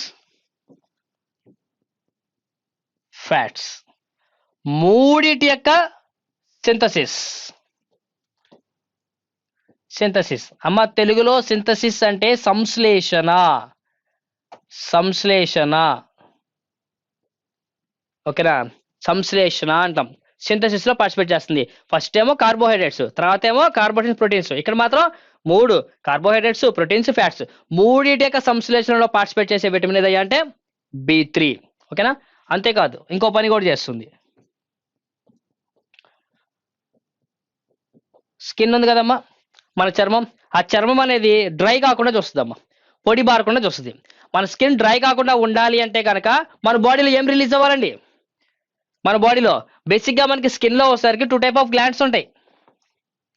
ఓకేనా, చర్మంలో 2 రకాల గ్రంథులు ఉంటాయి. ఓకేనా, ఏంటవి? స్వేద గ్రంథులు అంటాం, స్వెట్ గ్లాండ్స్,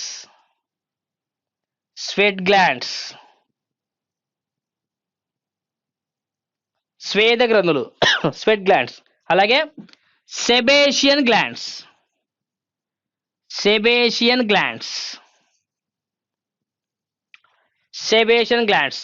ఏంటవి? సెబేషన్ తైల గ్రంథులు అంటాం. ఏమంటామండి? తైల గ్రంథులు, తైలం అంటాం. శబం అనే ఒక ఫ్లూయిడ్ స్కిన్ లోపల రిలీజ్ అవుతుందమ్మా. ఆ శబం ఏం చేస్తుందంటే స్కిన్ పైన ఉన్నటువంటి తేమ ఉంది కదమ్మా, ఈ తేమను అలాగే ఉంచి పొడి బారకుండా, డ్రై కాకుండా చూస్తూ ఉంటుందమ్మా. సెబేషన్ గ్లాండ్స్ అనేవి డ్రై కాకుండా చూస్తుంది. మరి ఆ సెబేషన్ గ్లాండ్స్ ఉంటేనే డ్రై కాదన్నా. అలాంటి గ్లాండ్స్ యొక్క డెవలప్మెంట్ అంటే ఆ శబం అనే లిక్విడ్ ని రిలీజ్ అయ్యేలా చేసే ఒక విటమిన్ B3. ఇక్కడ ఒకటే పాయింట్, అసలు ఇదేం రాయం సెబేషన్ గ్లాండ్స్ అని చెప్పి, అసలు ఏం రాయం మనం, ఏ పబ్లికేషన్ బుక్ లో కూడా ఉండదు. వాడు ఏమంటాడంటే ఒకటే పాయింట్, స్కిన్ డ్రై కాకుండా చూస్తుంది. ఒకటే పాయింట్ ఇచ్చేస్తాం, స్కిన్ డ్రై కాకుండా చూస్తుంది. అయితే డ్రై కాకుండా చూస్తుంది అనే మీనింగ్ లో మనకి దాని బ్యాక్గ్రౌండ్ మ్యూజిక్ ఒకటి ఉంటుంది. ఆ బ్యాక్గ్రౌండ్ మ్యూజిక్ మనకు కావాలి. ఇక్కడ ఆ మ్యూజిక్ ఏందయ్యా అంటే స్కిన్ డ్రై కాకుండా ఉంచేటువంటి గ్లాండ్ ఏంటది? సెబేషన్ గ్లాండ్స్. ఆ సెబేషన్ గ్లాండ్స్ అనేవి ఒకటి స్కిన్ లోపల ఉంటాయి. ఆ గ్లాండ్స్ ఏం చేస్తాయి అంటే ఆ సెబేషన్ గ్లాండ్స్ అనేవి శబం అనేటువంటి ఒక లిక్విడ్ రిలీజ్ చేస్తుంది. ఆ శబం అనే లిక్విడ్ ఏం చేస్తుంది? స్కిన్ డ్రై కాకుండా ప్రొటెక్ట్ చేస్తూ ఉంటుంది. ఆ లిక్విడ్ ఉత్పత్తి అయ్యేలా చేసే ఒక విటమిన్ B3. అంత లోతుగా వెళ్ళి తన బ్యాక్గ్రౌండ్ లో ఏమైతే ఉందో మీనింగ్, ఆ మీనింగ్ ని క్వశ్చన్ గా అడుగుతాడమ్మా. ఆ మీనింగ్ కూడా మనకు గుర్తుంటేనే ఇక్కడ మనం డైరెక్ట్ పాయింట్ మనం చదువుకోగలం. ఖచ్చితంగా మనకి దీని యొక్క బేసిక్ ఇన్ఫర్మేషన్ మనం గుర్తుపెట్టుకోవాలి. ఇక్కడ విటమిన్స్ లో మీకు యూజెస్ లో చెప్పే మొత్తము కూడా ఆల్రెడీ వీటి గురించి మనం తెలుసుకున్నాక అప్పుడు డైరెక్ట్ పెట్టిస్తారమ్మా. ఇక్కడ విటమిన్స్ లో carbohydrate synthesis, protein synthesis, fat synthesis అన్నాం, ఒక పాయింటే. అయితే వాడు కార్బోహైడ్రేట్ సింథసిస్ అని ఇవ్వకుండా మానవ శరీరంలో ధాన్యాలు, వరిని ఆహారంగా తీసుకున్నప్పుడు వరిలో ఉన్న కార్బోహైడ్రేట్స్ అనేవి పూర్తిగా జీర్ణం అవ్వాలి అంటే మనకు కావాల్సిన విటమిన్ ఏంటి? కార్బోహైడ్రేట్స్ మాత్రమే పూర్తిగా జీర్ణం అవ్వాలంటే మనకు కావాల్సిన విటమిన్ ఏంటి? Vitamin B1. ఇందాక చెప్పా, కేవలం కార్బోహైడ్రేట్స్ యొక్క సంశ్లేషణలో పార్టిసిపేట్ చేస్తుంది. పార్టిసిపేటింగ్ ఇన్ కార్బోహైడ్రేట్ సింథసిస్ అన్న. అలా మనకేంటంటే ప్రత్యేకంగా వాడు డైరెక్ట్ ఇక్కడ ఈ పాయింట్ ఇవ్వకుండా ఇండైరెక్ట్ గా ఇస్తాడు. ఏంది? ఈ కార్బోహైడ్రేట్స్ దేంట్లో ఉంటాయి? ఏదో ఒక ఆహార పదార్థం, ధాన్యాలు అన్న అది తీసుకుంటాడు, లేదా బంగాళదుంప అన్న అది తీసుకుంటాడు. తీసుకున్న బంగాళదుంపలో ఉన్న కార్బోహైడ్రేట్స్ పోషక పదార్థం మానవ శరీరంలో జీర్ణం కావాలి అంటే మనకు కావాల్సిన విటమిన్ ఏంటి? ఇలా ఇస్తాడు. అలా ఇచ్చినప్పుడు మనం ఆన్సర్ చేయాలి. ఎందుకంటే దీని మీనింగ్, ఒకే పాయింట్ యొక్క మీనింగ్ మనకు తెలుసుకోవాలి. ఆ మీనింగ్ బ్యాక్గ్రౌండ్ ఏముందో కూడా బేసిక్ ఇన్ఫర్మేషన్ మనకు కావాలి. అది ఉంటేనే ఇది డైరెక్ట్ గా మనం ఆన్సర్ చేయగలం. ఓకేనా? ఇక్కడ స్కిన్ ఏంది? మనకి సెబేషన్ గ్లాండ్స్. ఆ సెబేషన్ గ్లాండ్స్ డెవలప్ అవ్వాలి, షెబమ్ అనేటువంటి ఒక లిక్విడ్ రిలీజ్ అయ్యాలో చూడాలి. అది చూసేది ఏదయ్యా అంటే విటమిన్ B3. ఒకవేళ విటమిన్ B3 లోపించింది అంటే మనకు వచ్చే డిసీజ్ ఏంటి అంటారమ్మా? Pellagra. Deficiency of B3 to causes pellagra. Deficiency of vitamin B3. Deficiency of vitamin B3 to causes pellagra. ఇంకోటి కూడా ఉందమ్మా, విటమిన్ B3 ఇంకో పని కూడా చేస్తుంది. ఏంటంటే ఇక్కడ చూడండి, నికోటిక్ యాసిడ్. Nicotinic acid. ఇందాక మీకు నేను ఎలక్ట్రాన్ యాక్సెప్టార్ లో NAD గురించి ఫుల్ ఫామ్ చెప్పాను. Nicotine amine adenine. Nicotine amine, nicotine, nicotine. ఓకేనా? ఇక్కడ NAD అండ్ NADP ఇవి రెండు ఉత్పత్తి అవ్వాలి అంటే ఖచ్చితంగా విటమిన్ B3 కావాలమ్మా మనకి. ఓకేనా? NAD మరియు NADP ఇవి రెండు కనుక మన శరీరంలో ఉత్పత్తి కావాలి, వీటి నుంచి వచ్చే శక్తి కూడా మనం ఉపయోగించుకోవాలంటే ఖచ్చితంగా ఈ NAD NADP ఉత్పత్తిలో మెయిన్ పార్టిసిపేట్ చేసేది ఏదయ్యా అంటే విటమిన్ B3. ఓకేనా? విటమిన్ B3 ఒక NAD నుంచి, NAD ఎప్పుడైతే ఎలక్ట్రాన్స్ తీసుకుందో అది NADH గా మారింది కదమ్మా.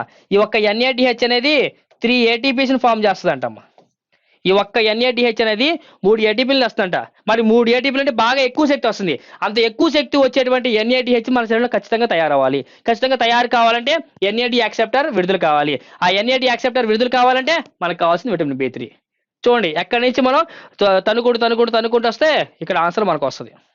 అంటే ఖచ్చితంగా మనం కేవలం NAD NADP ఉత్పత్తిలో సహాయపడుతుంది ఆ ఒక్క పాయింట్ చదవకుండా NADH అనేది తయారు కావాలి అంటే కావాల్సిన ఎలక్ట్రాన్ గ్రహీత ఉత్పత్తిలో సహాయపడే విటమిన్ ఏమిటి అంటాడు. అంటే ఏంది? ఇక్కడ NAD NADP రెండు క్వశ్చన్లో లేవు. వాడేమిచ్చాడు?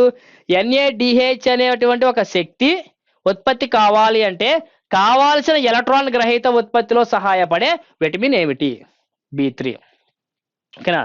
అంటే ఇది ఉత్పత్తి కావాలంటే ఈ ఎలక్ట్రాన్ గ్రహీత కావాలి, ఇది ఉత్పత్తి కావాలంటే B3 కావాలి. అలా క్వశ్చన్ అడుగుతారమ్మా.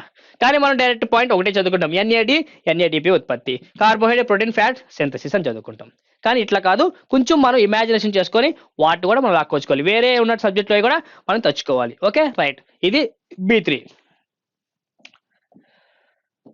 Next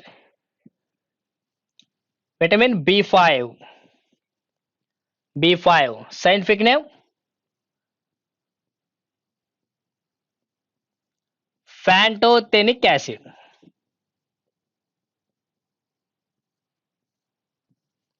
ఫ్యాంటోథెనిక్ acid. ఓకే, దీని common name vitamin B5 common name anti burning feet.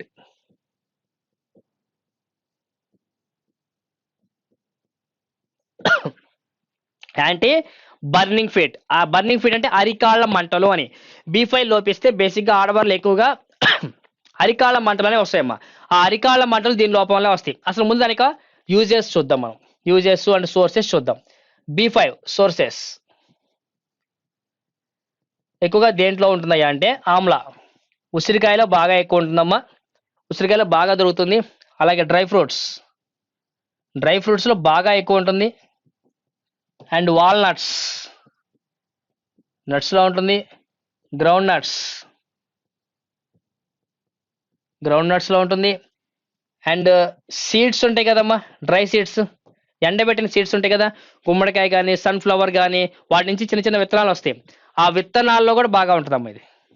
ఆ విత్తనాల్లో కూడా బాగా దొరికిద్దండి ఇది. ఏంటది? విటమిన్ B5 అనేది. ఇక milk, egg, fish, meat, leaf vegetables common. Okay, మరి యూజెస్ యూజెస్. విటమిన్ B5 వల్ల ఉపయోగం ఏంటి అని అంటే ఇది కూడా same. Carbohydrates,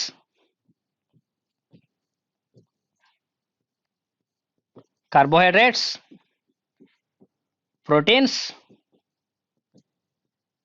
and fat synthesis. మూడిటి యొక్క సింథసిస్ లో పార్టిసిపేట్ చేస్తుందమ్మా. Carbohydrates, proteins and fat synthesis మూడిట్లోనూ పార్టిసిపేట్ చేస్తుంది. మోస్ట్ ఇంపార్టెంట్ అనదర్ పాయింట్ ఏదంటే పాయింట్ చూడండి, మన హెయిర్ డెవలప్ కావాలి అంటే కావాల్సిన ప్రోటీన్ ఏంటి? హెయిర్ గ్రోత్ లో పార్టిసిపేట్ చేసే ప్రోటీన్ కెరోటిన్. ఓకే, అలాగే hair colour black are white వస్తుంది చాలా మందికి. ఆ బ్లాక్ కలర్ రావడానికి గల కారణమైన కలర్ పిగ్మెంట్ ఏంటి అంటారమ్మా? Pigment of hair black colour కి. ఓకేనా, ఏంటది? మెలానిన్. ఇదేమో colour pigment.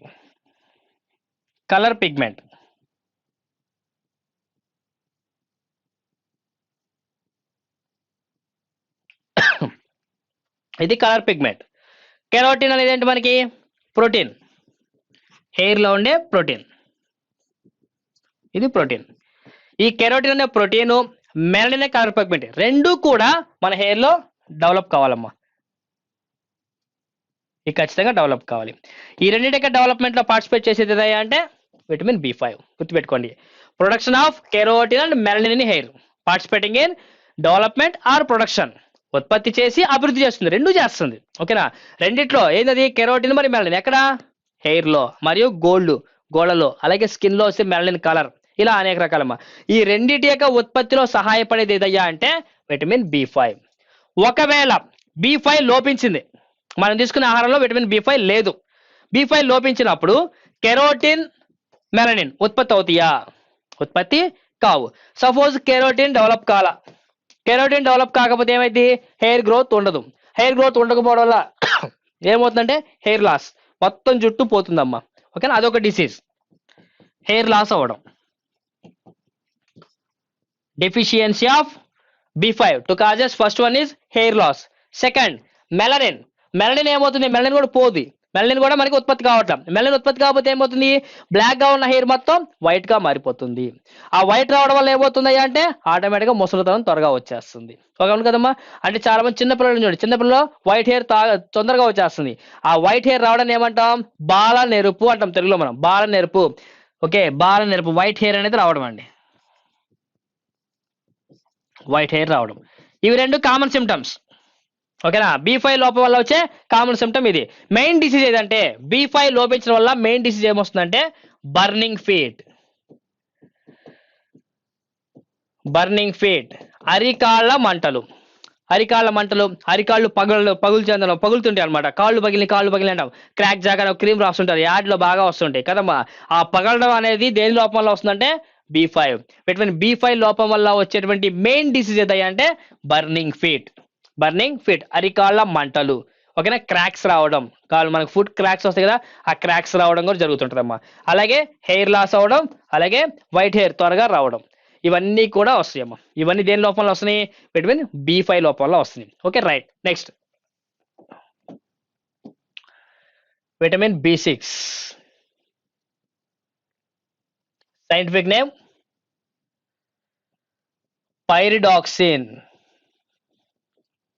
Scientific name is pyridoxine అంటారు, దీన్ని పైరిడాక్సిన్ అంటారమ్మా. ఓకేనా, సరే చూడండి ఇక్కడ common name B6 common name. దీని కామన్ నేమ్ ఏంటంటే దీని హెచ్ విటమిన్ అని కూడా అనొచ్చు అమ్మా, అంతేకాకుండా మెయిన్ కామన్ నేమ్ ఏంటంటే యాంటీ ఎనీమియా విటమిన్ అంటారమ్మా. యాంటీ ఎనీమియా మోస్ట్ ఇంపార్టెంట్ అమ్మా.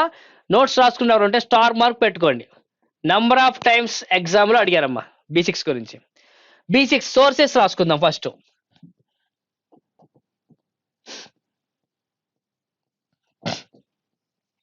సోర్స్ ఎక్కువగా దేంట్లో లభిస్తుంది అంటే ఇది leaf vegetables and chicken and liver liver, tomato, green vegetables, dry fruits etcetera బాగా ఎక్కువ ఉంటుందమ్మా. సరే, మనకు కావాల్సింది యూజెస్, మోస్ట్ ఇంపార్టెంట్ దాని యొక్క ఉపయోగాలు. చూడమ్మా, జాగ్రత్తగా వినండమ్మా. మన శరీరంలో అతి ముఖ్యమైన రక్త కణం ఏంటి? బేసిక్గా మనకి 3 రకాల రక్త కణాలు మనకు కావాలి. అందులో ప్రధాన పాత్ర వహించేవి అతి ముఖ్యమైనవి మన బాడీలో ఆర్బీసీ అండి. ఆర్బీసీ, రెడ్ బ్లడ్ సెల్స్ అనేవి ఖచ్చితంగా మన బాడీకి కావాలి కదమ్మా. ఆ ఆర్బీసీ యొక్క ప్రొడక్షన్ లో పార్టిసిపేట్ చేస్తాం. ఇది ఎర్ర రక్త కణాలు అనేవి మన శరీరంలో ఉత్పత్తి కావడానికి సహాయపడేది ఏదయ్యా అంటే B6. ఓకేనా? అయితే ఒకటే పాయింట్ డైరెక్ట్గా చెప్పాను, కానీ ఇక్కడ point of view, exam point of view మనం నేర్చుకుంటున్నాం. ఎగ్జామ్ పాయింట్ ఆఫ్ వ్యూ ఎలా అడుగుతారంటే, ఎర్ర రక్త కణాలు ఎక్కడ ఉత్పత్తి అవుతాయి? అసలు మన శరీరంలో ఎర్ర రక్త కణాలు ఎక్కడ ఉత్పత్తి అవుతాయి? రెడ్ బోన్ మ్యారో, ఎర్ర అస్థి మధ్య, రెడ్ బోన్ మ్యారో, ఎర్ర అస్థి మధ్యలో ఉత్పత్తి అవుతాయి కదా. అది అడుగుతాడు డైరెక్ట్ గా. ఎర్ర రక్త కణాలు ఎర్ర అస్థి మధ్యలో ఉత్పత్తి అయ్యేలా చేసే విటమిన్ ఏంటి? B6. ఓకేనా? ఇక్కడ ప్రొడక్షన్ అడిగినా, అక్కడ రెడ్ బోన్ మ్యారో ఒక పాయింట్ యాడ్ చేసినా మనకు ఒకటే ఆన్సర్, ఏంటది? Vitamin B6. ఓకే, నెక్స్ట్ ఇంకో పాయింట్. ఇది ఇంకో పని ఏం చేస్తుందంటే, amino acids and protein synthesis లో పార్టిసిపేట్ చేస్తామా.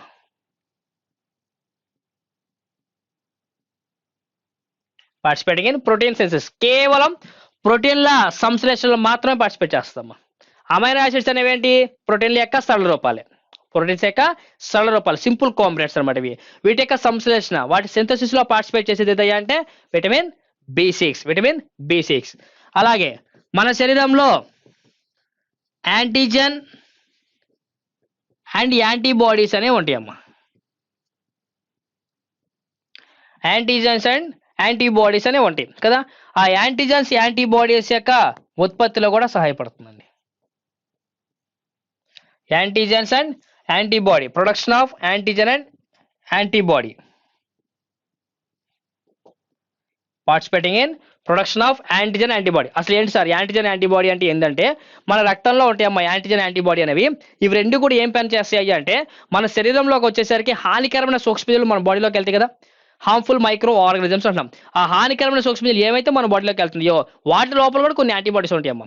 అందులో ఎలాంటి యాంటీబాడీస్ అయితే ఉన్నాయో అలాంటి యాంటీబాడీస్ కంప్లీట్ ఆపోజిట్ లో యాంటీబాడీస్ మన బాడీలో విడుదలై వాటిని చంపేస్తూ ఉంటాయి అమ్మా. అట్లా మన బాడీలో ఇమ్యూనిటీ పవర్ ని పెంచుతూ ఉంటాయి యాంటీజెన్స్, యాంటీబాడీస్. ఆ యాంటీజెన్, యాంటీబాడీ యొక్క ఉత్పత్తిలో సహాయపడేది కూడా మనకి విటమిన్ B6. ఓకేనా?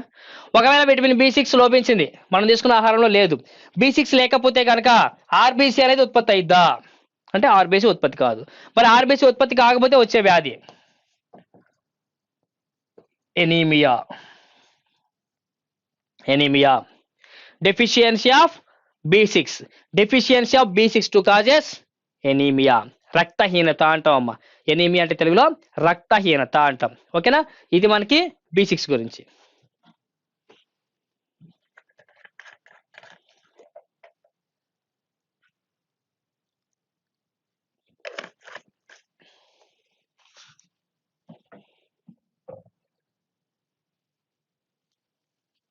ఓకే, నెక్స్ట్ చూడండి, మనకి vitamin B7, most important vitamin B7. Scientific name of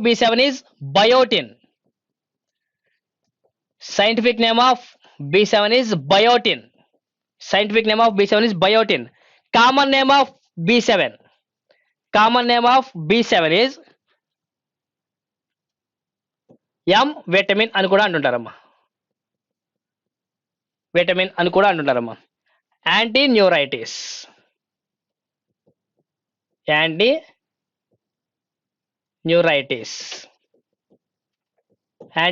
కూడా చెప్తుంటారమ్మా B7. సరే, ముందు సోర్సెస్ చూడండి, most important. B7 sources of B7 ఇందులో లభిస్తుందయ్యా అంటే మనకి egg yolk,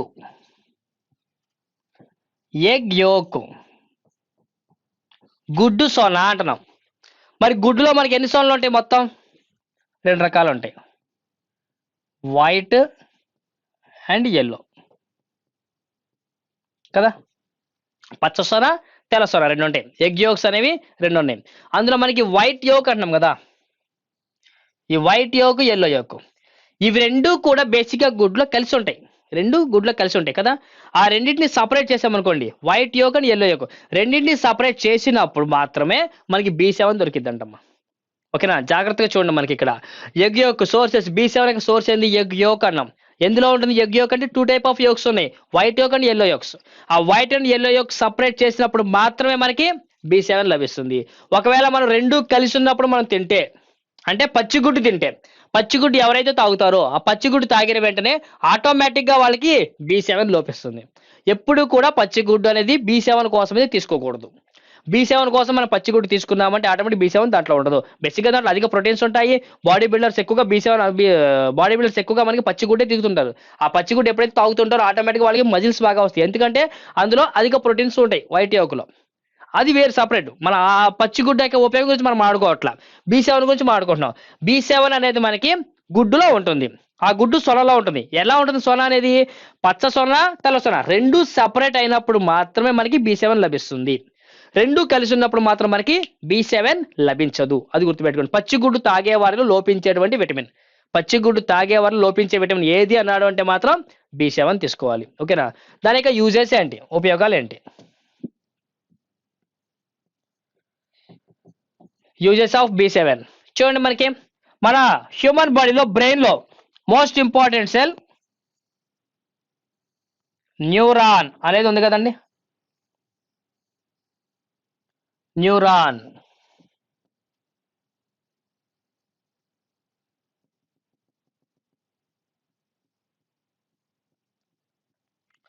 this the neuron. Neuron, ఓకేనా, న్యూరాన్ అంటాం. అయితే ఇక్కడ చూడమ్మా, దీని లోపల ఇలా కొంత పవర్ సప్లై అవుతూ ఉంటుందంటమ్మా. న్యూరాన్లో కొంత పవర్ సప్లై అవుతూ ఉంటుందంట. ఎంత పవర్ సప్లై అవుతుందంటే బేసిక్గా 0.055 వోల్ట్స్ పర్ సెకండ్.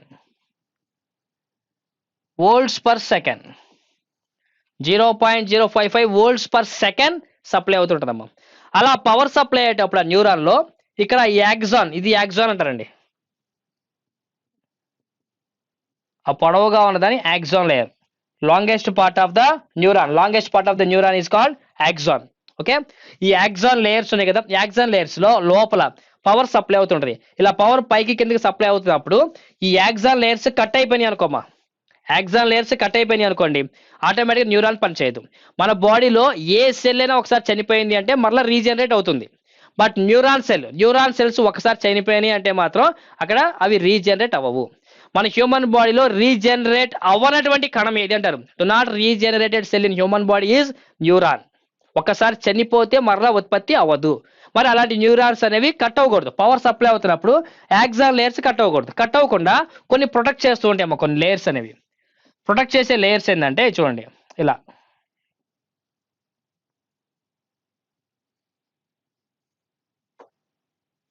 ఇలా ఇలా కొన్ని లేయర్స్ ఉంటాయమ్మా. వీటిని మైలిన్ లేయర్స్ అంటాం. మైలిన్ లేయర్స్ అంటాం. ఓకేనా. ఈ మైలిన్ లేయర్స్ అనేవి ఇక్కడ ఉండడం వల్ల ఏమవుతున్నాయి అంటే, ఈ న్యూరాన్ యాక్సాన్ ఉంది కదా, ఆ యాక్సాన్ లేయర్స్ కట్ అవ్వకుండా ఉంటాయమ్మా. ఆ న్యూరాన్ ని ప్రొటెక్ట్ చేస్తున్న మైలిన్ లేయర్స్ అనేవి ఖచ్చితంగా ఉత్పత్తి అవ్వాలంటాం. ఆ మైలిన్ లేయర్స్ ఉత్పత్తి అవ్వడానికి సపోర్ట్ చేసే విటమినే B7. Okay, most important. Main function of the B7 is production of the myelin layer. Production of the myelin layer in neuron. Production of the myelin layer in neuron. Production of the myelin layer in neuron. In case deficiency of B7, in case of deficiency of B7, do not produce myelin layer in neurons. That causes number of nervous problems. That causes mean number of nervous problems. Nervous problems అంటే ఏమొస్తాయి మనకి? amnesia, మర్చిపోవడం. ఏదైనా మనం కొన్ని వస్తువులు చెప్పినప్పుడు ఆటోమేటిక్గా మనం మర్చిపోతూ ఉంటాం కదమ్మా. అలా మర్చిపోతున్నాము అంటే దాని రీజన్ ఏంటంటే మీ బాడీలో ఉన్న న్యూరాన్స్, ఈ న్యూరాన్స్ సరిగా పనిచేయట్లేదు అని అర్థం. ఆ న్యూరాన్ సక్రమంగా కరెక్ట్గా పనిచేయాలి అంటే ఖచ్చితంగా మనకి B7 కావాల్సిందే. Okay, deficiency of B7 to causes nervous problems. అది ఏమైనా కావచ్చు, ఫిట్స్ కావచ్చు, యామ్నిషియా కావచ్చు, మర్చిపోవడం, ఇలాంటి ఏవైనా నాడీ వ్యవస్థ సంబంధించిన ఏ వ్యాధులైనా రావచ్చమ్మా B7 లోపిస్తే. Okay, right. Next vitamin B9, scientific name is folic acid. Scientific name of B9 is folic acid. Okay, చూడండి, ఫోలిక్ యాసిడ్ ని కనుగొన్న శాస్త్రవేత్త ఎవరు అని అడుగుతారమ్మా ఒక్కోసారి. Founder of the folic acid is doctor why Subbarao. Doctor Yellapragada Subbarao. Already మనం scientist లో చెప్పుకున్నాం మనం. డాక్టర్ ఎల్లాప్రగడ సుబ్బారావు అనే అతను ఫోలిక్ యాసిడ్ ని స్పినాక్ లీవ్స్ లో కనుక్కున్నాడమ్మా. స్పినాక్ లీఫ్ లో ఈ ఫోలిక్ యాసిడ్ ని కనుక్కున్నారండి. ఓకేనా, మరి ఆ ఫోలిక్ యాసిడ్ కామన్ నేమ్స్ ఏంటి అంటారమ్మా. Common names of B9. Common name of B9 is anti leukaemia vitamin. Leukaemia means blood cancer. ఈ B9 లోపిస్తే వచ్చేదే లుకేమియా వ్యాధి. సరే, అవి ఎందులో ఉంటాయి సోర్సెస్? ఆల్రెడీ మనం చెప్పుకున్నాం ఇక్కడ స్పినాక్ లీవ్స్ అని. అతను కనుక్కునే స్పినాక్ లీవ్స్ అంటే ఇది ఎక్కువగా దేంట్లో ఉంటుందంటే leaf vegetables. Main source of the B9 is leaf vegetables. ఆకుకూరల్లో అత్యధికంగా లభిస్తుందండి. ఓకే, మరి దీనివల్ల యూజ్ ఏంటి? యూజెస్ ఆఫ్ B9, అసలు అది ఏం పని చేస్తుంది? యూజెస్ ఏంటంటే first production of RBC and WBC.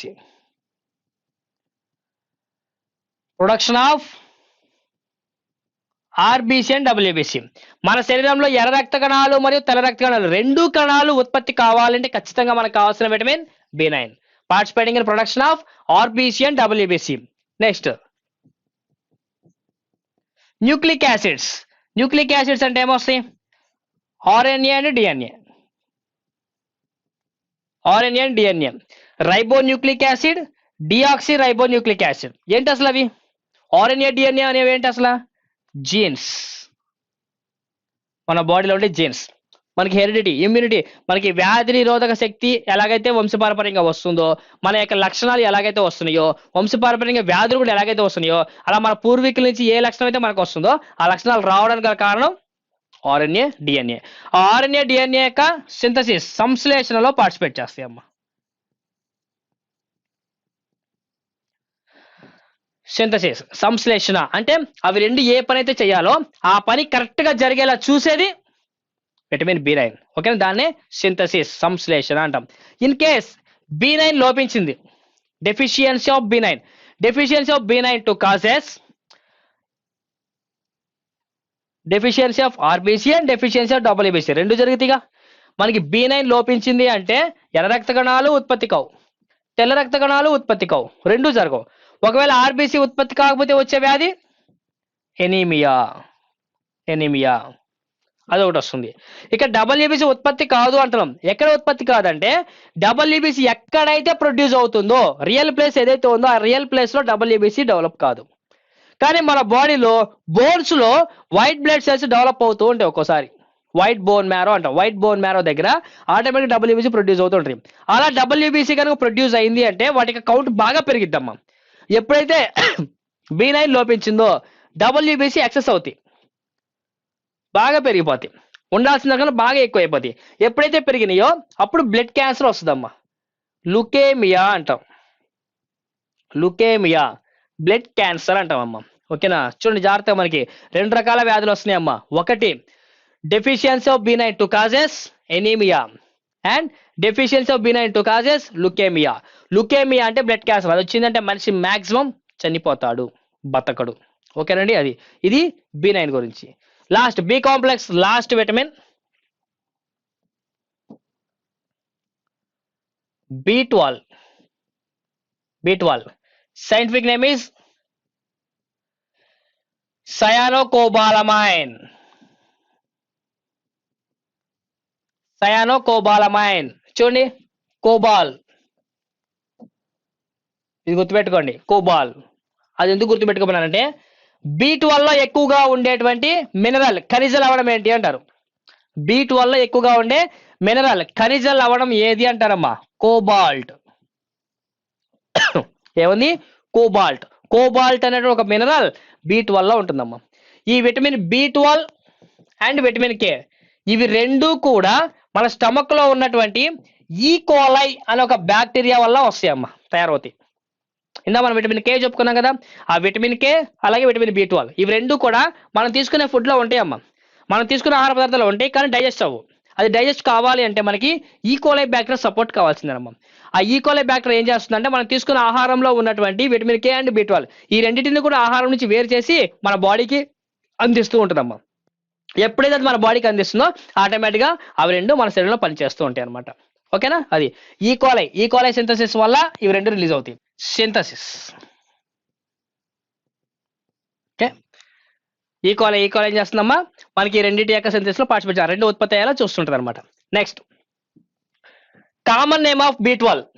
Common name చెప్పుకోవాలి మనం. Common name of B12 anti pernicious vitamin.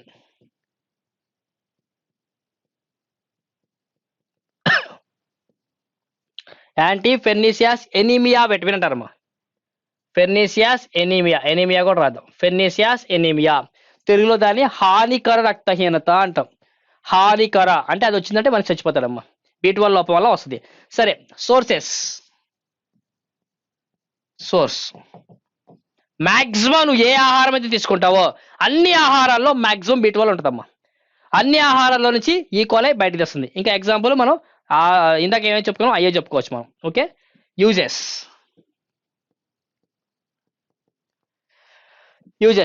ఇందాక మనం B9 చెప్పుకున్నాం కదా, participating in production of RBC and WBC. ఆ పాయింట్ వస్తుంది.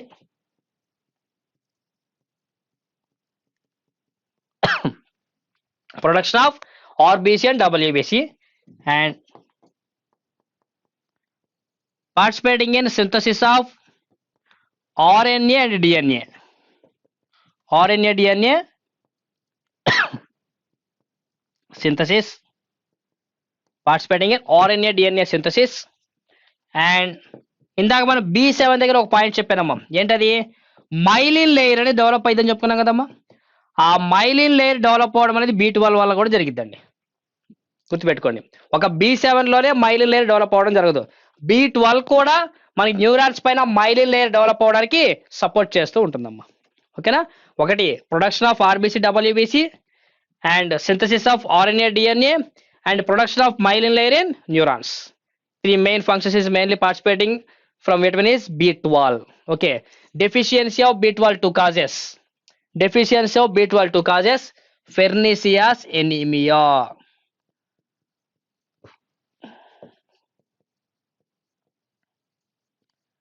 Deficiency of B12 2 causes pernicious anemia. Okay, right. ఇది B12 గురించి అమ్మా.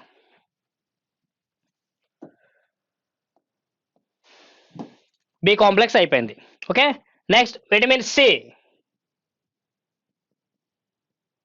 C. Scientific name is ascorbic acid. Vitamin C scientific name is ascorbic acid. C for citrus అని గుర్తుపెట్టుకోండి అమ్మా. C for citrus అని గుర్తుపెట్టుకోండి. ఎందుకు సిట్రస్ అని గుర్తుపెట్టుకో? మనం సిట్రస్ ఫ్రూట్స్ లో ఎక్కువగా ఉంటుందమ్మా. సోర్స్ ఏంటది? సిట్రస్ ఫ్రూట్స్ అంటే ఏమొస్తాయి? సిట్రస్ ఫ్రూట్స్ అంటే పుల్లగా ఉండే మొత్తం వస్తాయి అమ్మా. లెమన్, ఓకేనండి, అలాగే ఆరెంజ్, ఓకేనండి, అలాగే ఇంకా మనం టామరెండస్, ఇలా చాలా చెప్పుకోవచ్చు మనం. ఓకే, ఆ సిట్రస్ కాకుండా ఇంకేమొస్తుందంటే గోవా. గోవా, జామకాయ. జామకాయలో కూడా విటమిన్ సి బాగా ఎక్కువ ఉంటుందండి, జామలో కూడా. ఓకేనా. మరి విటమిన్ సి వల్ల యూజెస్ ఏంటి?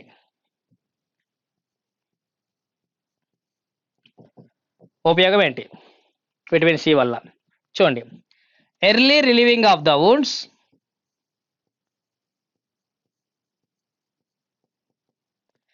Early relieving of the wounds, గాయాలు త్వరగా మారడానికి సహాయపడిద్దమ్మా. గాయాలు త్వరగా మారడానికి సహాయపడుతుంది. అలాగే attachment of the broken bones,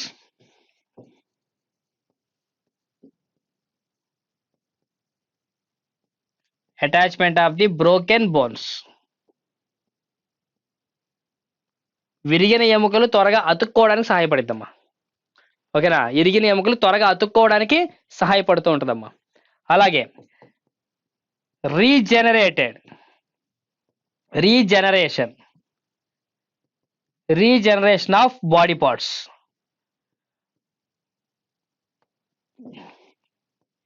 regeneration of body parts. ఇక్కడ చూడమ్మా, బాడీ పార్ట్స్ రీజనరేట్ అవ్వడం అంటున్నాం.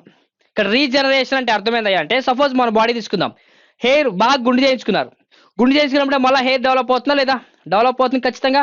అలా అంటే అది రీజనరేట్ అవుతుంది. మళ్ళీ అలా రీజనరేట్ చేసేది విటమిన్ సి. అలాగే కొన్ని కొన్ని జీవుల్లో బలి చూద్దాం, బలిలో తోక కట్ అయిపోయింది, మళ్ళీ వస్తుందా రాదా? దాంట్లో కూడా విటమిన్ సి సపోర్ట్ చేస్తుంది. అలాగే మన గోల్డ్ పైన మరలా వస్తుంది. ఇలా నెంబర్ ఆఫ్ అండి, అలా రీజనరేట్ చేస్తూ ఉంటుందమ్మా. అలాగే స్కిన్ పోతుంది మన బాడీలో, స్కిన్ మొత్తం పోతుంది, మళ్ళీ వస్తుందా రావట్లేదా? వచ్చేస్తుందిగా మనకి. అలా రీజనరేట్ చేయడానికి కూడా సపోర్ట్ చేస్తూ ఉంటుందమ్మా. ఏంటది? Vitamin C. ఇక్కడ మనం early relieving of the wounds అంటున్నాం. అంటే దాని మీనింగ్ ఏంటి? గాయమైంది, చెక్క అంతా కడుతుంది, అక్కడ చెక్క అంతా పోయి మరలా స్కిన్ వస్తుందిగా. వస్తుందంటే దాని మీనింగ్ ఏంటి? Regeneration. Okay. In case vitamin C లోపించింది అనుకోమా, deficiency of vitamin C to causes scurvy, scurvy, deficiency of vitamin C to causes scurvy. Scurvy అంటున్నాం. స్కర్వీ అంటే అర్థం ఏంటి? మనకి దంతాలు, చిగుళ్ళు ఉన్నాయి కదమ్మా, వాటి నుంచి బ్లడ్ అనేది వచ్చేస్తుంటుందమ్మా. ఆ బ్లడ్ మొత్తం కారిపోతుంటుంది, దాన్నే మనం స్కర్వీ అంటాం. అది విటమిన్ సి డెఫిషియన్సీ వల్ల వస్తుందమ్మా. Okay, right. ఇది విటమిన్ సి గురించి అండి. రైట్. ఇంకా కామన్ నేమ్ ఏమొస్తుంది విటమిన్ సికి? Anti scurvy. Common name of vitamin C is anti scurvy. Okay, right. ఇవి మనకి టోటల్ ఉన్నటువంటి మొత్తం విటమిన్స్ అమ్మా. ఓకేనా. సరే, విటమిన్స్ గో most important exam point of వ్యూలో ఎక్కువగా చాలా మంది మధ్యలో విటమిన్స్ యొక్క ఫౌండర్స్, సైంటిస్టుల పేర్లు అడుగుతున్నారమ్మా. ఓకేనా. ఆ సైంటిస్టుల పేర్లు ఒకసారి చూడండి. ఏ, డి, ఈ, కే, బి కాంప్లెక్స్ అండ్ సి. ఓకేనా. సైంటిస్టులు అడుగుతున్నారమ్మా. సైంటిస్టులు గారు మిమ్మల్ని అడిగితే vitamin A McCullum,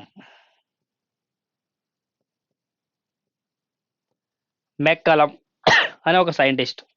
vitamin D కూడా మెక్కలంతో పాటుగా కొంతమంది కలిసి కనుక్కున్నారమ్మా, ఏ డిని, అదర్ సైంటిస్ట్. ఓకేనా. ఈ విటమిన్ ఈని కనుక్కుంది ఎవరంటారమ్మా? దాంట్లో Bishop, Bishop and Evan, Evan and Bishop. Okay. Vitamin K, vitamin K వచ్చేసరికి Henry Dam, Henrik Dam, Henrik Dam. Okay. B complex and C, B complex and C వచ్చేసరికి James Lind, James Lind and James George, James George. ఓకేనా. B complex and C. అయితే ఇక్కడ చూడమ్మా, B complex లోకి వచ్చేసరికి చాలా మంది సైంటిస్టులు వస్తుంటారమ్మా, వీళ్ళు ఒక్కళ్ళే కాదు. మీకు బి కాంప్లెక్స్. సి వచ్చేసరికి మాక్సిమం జేమ్స్ లిండ్ అమ్మా. ఇక్కడ బి కాంప్లెక్స్ లో చాలా మంది వస్తుంటారు. ఫంక్, అలాగే McCullum, McCullum and doctor why Subbarao, Subbarao. Okay, అలాగే జార్జి అని చెప్పుకున్నాం కదమ్మా, జార్జి. ఓకేనా, ఈ జార్జి అని ఆయన విటమిన్ B6 గురించి చెప్పాడమ్మా. డాక్టర్ వై సుబ్బారావు అని ఆయన B9 గురించి చెప్పాడమ్మా. మెక్కలం మ్యాక్సిమం అన్నిటి గురించి చెప్పాడండి. ఫంక్ ఫంక్ వచ్చేసరికి B1, ప్రత్యేకంగా B1 గురించి చెప్పాడు. అలాగే జేమ్స్ లిండ్ బి కాంప్లెక్స్ మొత్తం గురించి కాంప్లెక్స్ అని చెప్పింది ఈయన. బి కాంప్లెక్స్ గురించి చెప్పాడు మొత్తం జేమ్స్ లిండ్. ఇలా ఒక్కో దానికి ఒక సైంటిస్ట్. ఈ సైంటిస్టులు మీరు గుర్తుపెట్టుకోండి. మ్యాక్సిమం సైంటిస్టుల మీద కూడా మనకి క్వశ్చన్స్ అడుగుతున్నారమ్మా. సైంటిస్టుల మీద కూడా మనకి క్వశ్చన్స్ అడగడం జరుగుతుంది. కాబట్టి ADEK, B complex and C, వీళ్ళు మనకి సైంటిస్టులు, ఫౌండర్స్ అమ్మా, గుర్తుపెట్టుకోండి. విటమిన్స్ ఫౌండర్స్ వీళ్ళందరూ కూడా. ఓకే, డైరెక్ట్గా ఇప్పుడు వీళ్ళందరూ సైంటిస్టులు అన్నాము. ఫాదర్ ఆఫ్ విటమిన్స్ అనగానే ఎవరు రావాలి మనకి? ఫంక్ రావాలి. ఓకేనా, విటమిన్స్ కి సంబంధించిన ఇన్ఫర్మేషన్ ఫస్ట్ మొట్టమొదటిసారిగా ఇంట్రడ్యూస్ చేసింది ఎవరు? విటమిన్స్ సంబంధించింది sir HG Hopkins. Sir HG Hopkins. Hopkins అయినా ఫస్ట్ వీటికి ఇన్ఫర్మేషన్ ఇంట్రడ్యూస్ చేశారండి. Okay, right. ఇది మనకి జస్ట్ సైంటిస్టుల గురించి అమ్మ, విటమిన్స్ సంబంధించి ఫౌండర్స్ అనమాట. నెక్స్ట్ విటమిన్స్ అయిపోయినాయి, మినరల్స్ అయిపోయినాయి. అలాగే మ్యాక్రో న్యూట్రియంట్స్ లో కార్బోహైడ్రేట్స్, ప్రోటీన్స్ అండ్ ఫ్యాట్స్, ఇవి కూడా చెప్పుకున్నాం. ఓకేనా, కంప్లీట్ గా న్యూట్రియంట్స్ మొత్తం కంప్లీట్ చేసాం. ఓకేనా, ఒకవేళ మనం తీసుకున్న ఫుడ్ లో ఈ న్యూట్రియంట్స్ ఏమీ లేవు, మరి న్యూట్రియంట్స్ ఏమీ లేకపోతే వ్యాధులు ఏమైనా వస్తాయా అంటే ఖచ్చితంగా వస్తాయమ్మా. చూద్దాం. Deficiency of nutrients.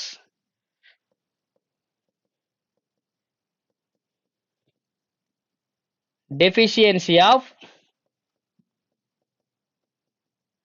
Nutrients. Deficiency of nutrients చూడండి, 3 టైప్స్ ఉంటుందమ్మా. డెఫిషియన్సీ అనేది ఇక్కడ 3 types గా ఉంటుంది. First one is protein deficiency. Second one is calorie deficiency. Third one is protein calorie deficiency. Okay, టోటల్గా మనకి న్యూట్రియం డెఫిషియన్సీ అనేవి 3 types అమ్మా. Protein deficiency, calorie deficiency, protein calorie deficiency. ఇలా మొత్తం 3 రకాలుగా ఉంది. ఈ మూడింటిని ఆధారంగా చేసుకొని 3 రకాల వ్యాధులు చెప్తున్నారమ్మా. సరే, నా వ్యాధులు చెప్పే ముందు అసలు న్యూట్రియం డెఫిషియన్సీ ఎందుకు జరుగుతుంది అనేది మనం చూద్దాం. మనం తీసుకున్న ఆహార పదార్థాల్లో బేసిక్గా పోషకాలు ఎందుకు ఉండవండి? రీజన్స్ ఏంటి? మనం తీసుకున్న ఆహార పదార్థాలు న్యూట్రియంట్స్ లేకపోవడానికి గల రీజన్స్ ఏంటి? అవి కూడా ఎగ్జామ్లో అడుగుతాడు. రీజన్స్ ఏంటయ్యా అంటే, ఒకటి, మనం ఏ ఆహారం తీసుకోవాలో మనకు తెలియకపోవడం, అంటే అవగాహన లేకపోవడం. ఓకేనండి. 2, ఫాస్ట్ ఫుడ్ తింటాం. ఫాస్ట్ ఫుడ్ ఎక్కువగా తిన్నారు, ఫ్రైడ్ రైస్, మంచూరియా, ఓకేనా, పానీపూరి ఇలాంటివి తింటుంటాం. ఇలా ఫాస్ట్ ఫుడ్ ఎక్కువగా తీసుకోవడం వల్ల ఏమవుతుందయ్యా అంటే, ఆటోమేటిక్గా ఆ ఫుడ్లో ఉన్న న్యూట్రియంట్స్ మొత్తం కూడా సెకండ్ టైం బాయిల్ చేసినప్పుడు పోతాయండి. అలా ఫాస్ట్ ఫుడ్ తిన్నా, లేదా మనం తీసుకునే ఫుడ్ తినేటప్పుడు మన ఎన్విరాన్మెంటల్ సరిగా లేకపోవడం వల్ల, పొల్యూట్ అయిపోవడం వల్ల కావచ్చు. ఇలా ఎన్నో రీజన్స్ అమ్మ, ఒకటి కాదు. ఇలాంటి అనేక కారణాల వల్ల మనం తీసుకున్న ఫుడ్లో న్యూట్రియంట్స్ ఉండవు. అది మనం పెద్దవాళ్ళం కాబట్టి ఏ ఫుడ్ తీసుకోవాలో సరిగా తెలియకపోవడం వల్ల తెలుసు అని చెప్పుకుంటున్నాం. కానీ చిన్నపిల్లలు ఉంటారు, పాకే పిల్లలు, వాళ్ళకి ఫుడ్ ఏంటి? పాలు, తల్లి పాలు కదమ్మా. మరి ఆ తల్లి పాలు అని చెప్తున్నాం. మరి తల్లి బిడ్డకి ఎన్ని రోజులు సుమారుగా పాలు ఇవ్వాలి, ఎన్ని సంవత్సరాలు పాలు ఇవ్వాలి, ఎన్ని నెలలు పాలు ఇవ్వాలి, ఇలా అడుగుతుంటారమ్మా. ఓకేనా, సుమారుగా పిల్లలకి తల్లి ఎన్ని రోజులు పాలు ఇవ్వాలి అంటే సుమారుగా 6 నెలల నుంచి సంవత్సరం పాటు పాలు ఇవ్వాలమ్మా. ఓకేనా, అంటే మ్యాక్సిమం 1 year మాత్రం ఇవ్వాలి. 1 year నుంచి 3 years వరకు ఇవ్వచ్చమ్మా. 3 years వరకు ఇవ్వచ్చు. మాక్సిమం మినిమం 1 year ఖచ్చితంగా ఇవ్వాల్సిందేనమ్మా. ఎందుకు 1 year ఖచ్చితంగా అంటున్నాను అంటే, ఆ 1 year లో తల్లి పాలలో ఉన్న పోషకాలు మొత్తం పిల్లోడికి రావడం వల్ల తన body development, body growth, brain development కావాల్సిన ప్రోటీన్స్ అన్నీ కూడా తల్లి పాలలో లభిస్తాయి. ఓకేనండి, ఖచ్చితంగా తల్లిపాలు. అలా తల్లిపాలు సక్రమంగా అందకపోవడం వల్ల ఇక్కడ ఈ డెఫిషియన్సీ జరుగుతుంది చిన్నపిల్లలు. దాన్ని బేస్ చేసుకొని 3 రకాల వ్యాధులు చెప్తున్నాం. 1,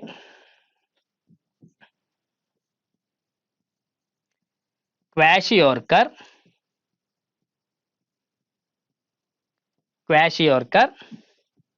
second, marasmus. Third, obesity. Kwashiorkor, marasmus and obesity. ఇలా మొత్తం 3 రకాల వ్యాధులు వస్తున్నాయి అమ్మా. 3 రకాల వ్యాధులు. అందులో క్వాషియోర్కర్ అంటున్నాం. క్వాషియోర్కర్ అనేది ప్రోటీన్ డెఫిషియన్సీ వల్ల జరిగిద్దండి. Most important. క్వాషియోర్కర్ అనేది ప్రోటీన్ డెఫిషియన్సీ. బేసిక్గా అమ్మ క్వాషియోర్కర్ అనే వ్యాధి మొట్టమొదటిసారిగా ఆఫ్రికాలో వచ్చిందంటమ్మా.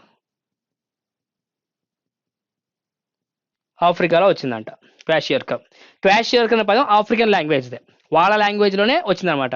ఆ క్వాషియోర్కర్ పదం కూడా వాళ్ళ లాంగ్వేజ్లో పెట్టారు. బేసిక్గా క్వాషియోర్కర్ అంటే తెలుగులో మీనింగ్ ఏంటంటే నిర్లక్ష్యం చేయబడిన శిశువు అని అర్థం తెలుగులో. ఎందుకు దాన్ని నిర్లక్ష్యం చేయబడిన శిశువు అని ఎందుకు అన్నారంటే తల్లి పిల్లవాడికి సక్రమంగా పాలు ఇవ్వకపోతే ఈ వ్యాధులు రావడం జరిగిద్దమ్మా. ఎప్పుడైతే తల్లి పాలు అందలేదో వాడు ఎలా ఉంటాడంటే క్వాషియోర్కర్ అనేవాడు వ్యాధి లక్షణాలు ఎలా ఉంటాయి అంటే తన బాడీ గుండ్రంగా, తన హెడ్ గుండ్రంగా ఉంటుందమ్మా, తన పొట్ట కూడా గుండ్రంగా ఉంటుందమ్మా, ఇట్లా ఫుట్బాల్ లాగా. తన హ్యాండ్స్ గుండ్రంగా ఉంటాయమ్మా, ఇలా లెగ్స్ గుండ్రంగా ఉంటాయమ్మా. ఇలా ఉంటాడమ్మా. అలా గుండ్రంగా ఉండి ఇక్కడ స్కిన్ ఉంది కదమ్మా, ఈ స్కిన్ మొత్తం కిందకి వేలాడిపోద్దమ్మా. ఈ స్కిన్ మొత్తం కిందకి ఇలా వేలాడిపోతూ ఉంటుంది, ఇలా బాగా వేలాడిపోయి సాగుతూ ఉంటుందమ్మా. పొట్ట కూడా అంతే, బాగా ముందుకు వచ్చేసి కిందకి సాగుతూ కిందకి వేలాడుతూ ఉంటుందమ్మా మొత్తం కూడా. అట్లా ఆ లక్షణం కలిగి ఉంటుంది. మాక్సిమం వాళ్ళు 3 months 4 months కంటే ఎక్కువ కాలం బతకరమ్మా, చనిపోతారు. మందబుద్ధులు, కూర్చుంటే లెగవలేడు, లెగిస్తే కూర్చోలేడు అనమాట. ఎవరు క్వాషియోర్కర్ వచ్చినాడు. మరి ఇక్కడ మెరాస్మస్ అంటాం. మెరాస్మస్ అంటే ఎలా ఉంటారంటే బేసిక్గా ఈ మెరాస్మస్ అనే వ్యాధి ప్రోటీన్ క్యాలరీ లోపం వల్ల వస్తుందమ్మా. ఇది మెరాస్మస్ అనే డిసీజ్ ప్రోటీన్ క్యాలరీ లోపం వల్ల వస్తుంది. Deficiency of protein calorie to causes marasmus in childrens, చిన్న పిల్లలు అనమాట. ఈ వ్యాధి కనుక వస్తే ఇక్కడ ప్రోటీన్ ఉండట్లేదు, క్యాలరీ ఉండట్ల, రెండూ ఉండట్ల. ప్రోటీన్ ఉంటేనేమో బాడీ డెవలప్మెంట్ జరిగింది, ఆ ప్రోటీన్ పోతుంది, బాడీ డెవలప్మెంట్ లేదు. క్యాలరీ అంటే ఎనర్జీ, ఆ ఎనర్జీ కూడా ఉండట్లే వీడికి. రెండూ ఉండకపోయేసరికి వీడి బాడీ వెయిట్లో ఉండాల్సిన దానికన్నా మాక్సిమం 40% తక్కువగా ఉంటాడమ్మా. Loss of body weight in average weight of 40%.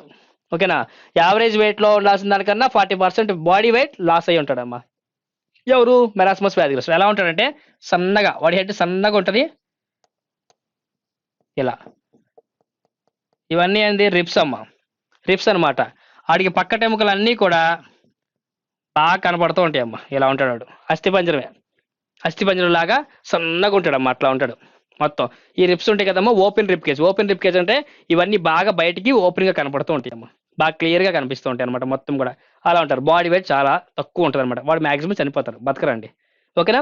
Next obesity. Obesity అంటే తెలుగులో స్థూలకాయత్వం అంటాం. ఇది బేసిక్గా హెరిడిటీ, వంశపారపర్యంగా వచ్చే వ్యాధుల్లో ఇది కూడా ఒక వ్యాధమ్మ. హెరిడిటీ వల్ల రావచ్చు, ఫుడ్ బాగా ఎక్కువ అవడం వల్ల కూడా రావచ్చు. ఓకేనా. ఉండాల్సిన బాడీ వెయిట్లో ఉండాల్సిన దానికన్నా మాక్సిమం 20% ఎక్కువే ఉంటారమ్మా. ఉండాల్సిన దానికన్నా బాడీ వెయిట్ ఉండాల్సిన దానికన్నా బాగా ఎక్కువగా ఉంటారమ్మా 20%. ఇలా ఎక్కువగా ఉండడం వల్ల ఏమవుతుందంటే ఒకటి వాళ్ళకి షుగర్ వ్యాధి రావచ్చు, 2 బీపీ, హై బీపీ రావచ్చు. ఓకే, హై బీపీ రావచ్చు, అలాగే థైరాయిడ్ రావచ్చు. ఓకేనండి, రావడానికి అవకాశాలు ఉంటాయి. తర్వాత హార్ట్ అటాక్ వస్తుంది. ఇంకా హార్ట్ అటాక్ వస్తే ఏమొస్తుంది, చచ్చిపోతాడు. ఇలా అనేక రకాల వ్యాధులు వచ్చి లాస్ట్కి చనిపోవడం జరిగిద్దమ్మా. మ్యాక్సిమం వీళ్ళు ఎక్కువ కాలం బతకరమ్మా. ఒబేసిటీ వచ్చిన వాళ్ళు 45 to 50 years వరకే ఉంటారు, అంత కూడా ఉండరు. 45 to 50 yearsకే వాళ్ళ లైఫ్ అయిపోయిద్దమ్మా, మ్యాక్సిమం చనిపోవడం జరిగింది ఒబేసిటీ వచ్చినాడు. ఇట్లా మనకి డెఫిషియన్సీ ఆఫ్ న్యూట్రియంట్స్ వల్ల మోస్ట్ ఇంపార్టెంట్ ఈ 3 రకాల వ్యాధులు చిన్న పిల్లల్లో ఎక్కువగా వస్తాయి. మన చిన్న పిల్లలే చూడాలి.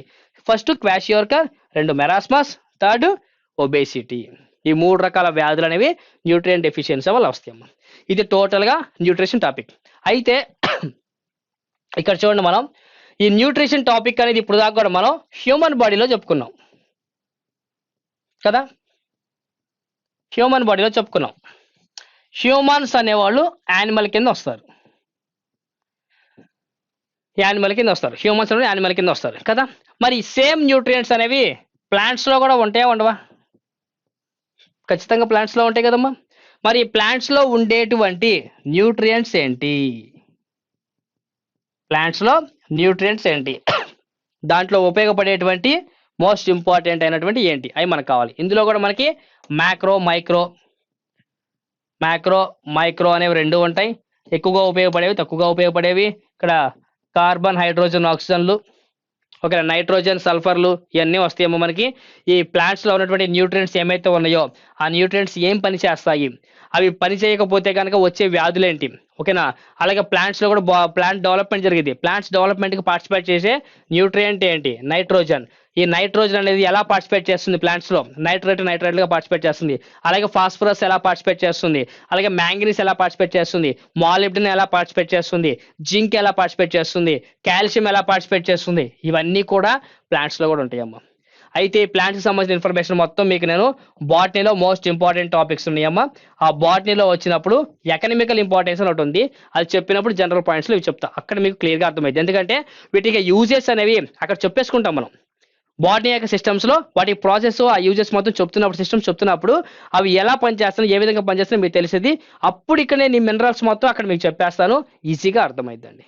ఇక్కడ అక్కడ 2 సార్లు చెప్పుకునే కంటే ఒకే చోట చెప్తా. ఎగ్జామ్ పాయింట్ ఆఫ్ వ్యూలో బెస్ట్‌గా ఉపయోగపడిద్దనమాట. ఓకేనండి. కానీ ఒక బిట్ అయితే ఖచ్చితంగా వస్తుందమ్మా. Plant nutrients. ఎక్కువగా మనకు చాలా సార్లు ఏంటంటే మాంగనీస్ అడిగాడు. మాంగనీస్. మాంగనీస్ ఎలా ఉపయోగపడుతుంది?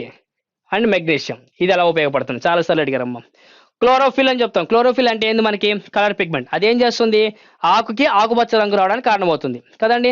ఆకుపచ్చ రంగు రావడానికి కారణమే కాదమ్మా, ఆ ఆకు అనేది, ఆ లీఫ్ అనేది గ్లూకోజ్‌ని తయారు చేయడానికి కూడా క్లోరోఫిల్ సపోర్ట్ చేస్తుందమ్మా. క్లోరోఫిల్ సపోర్ట్ చేస్తుంది. కదా! ఈ క్లోరోఫిల్ అనేది గ్లూకోజ్‌ని ప్రిపేర్ చేస్తుంది. ఈ క్లోరోఫిల్‌లో మెగ్నీషియమే సపోర్ట్ చేస్తుందమ్మా. ఆ మెగ్నీషియం ఉండడం వల్లే అక్కడ గ్లూకోజ్ తయారవుతుంది. అలాంటి మాంగనీస్ ఇలాంటి చాలా ఉన్నాయి. అలా ప్లాంట్‌లో మోస్ట్ ఇంపార్టెంట్ అయినవి ఏంటి? అవి ఎలా ఉపయోగపడుతున్నాయి? అవి అక్కడ మీకు చెప్తాను సింగిల్ లైన్‌లో ఈజీగా గుర్తుపెట్టుకోవచ్చు. ఇది మనకి టోటల్‌గా హ్యూమన్ బాడీలో ఉన్న న్యూట్రిషన్ అమ్మా. హ్యూమన్ బాడీలో న్యూట్రిషన్. ఓకే.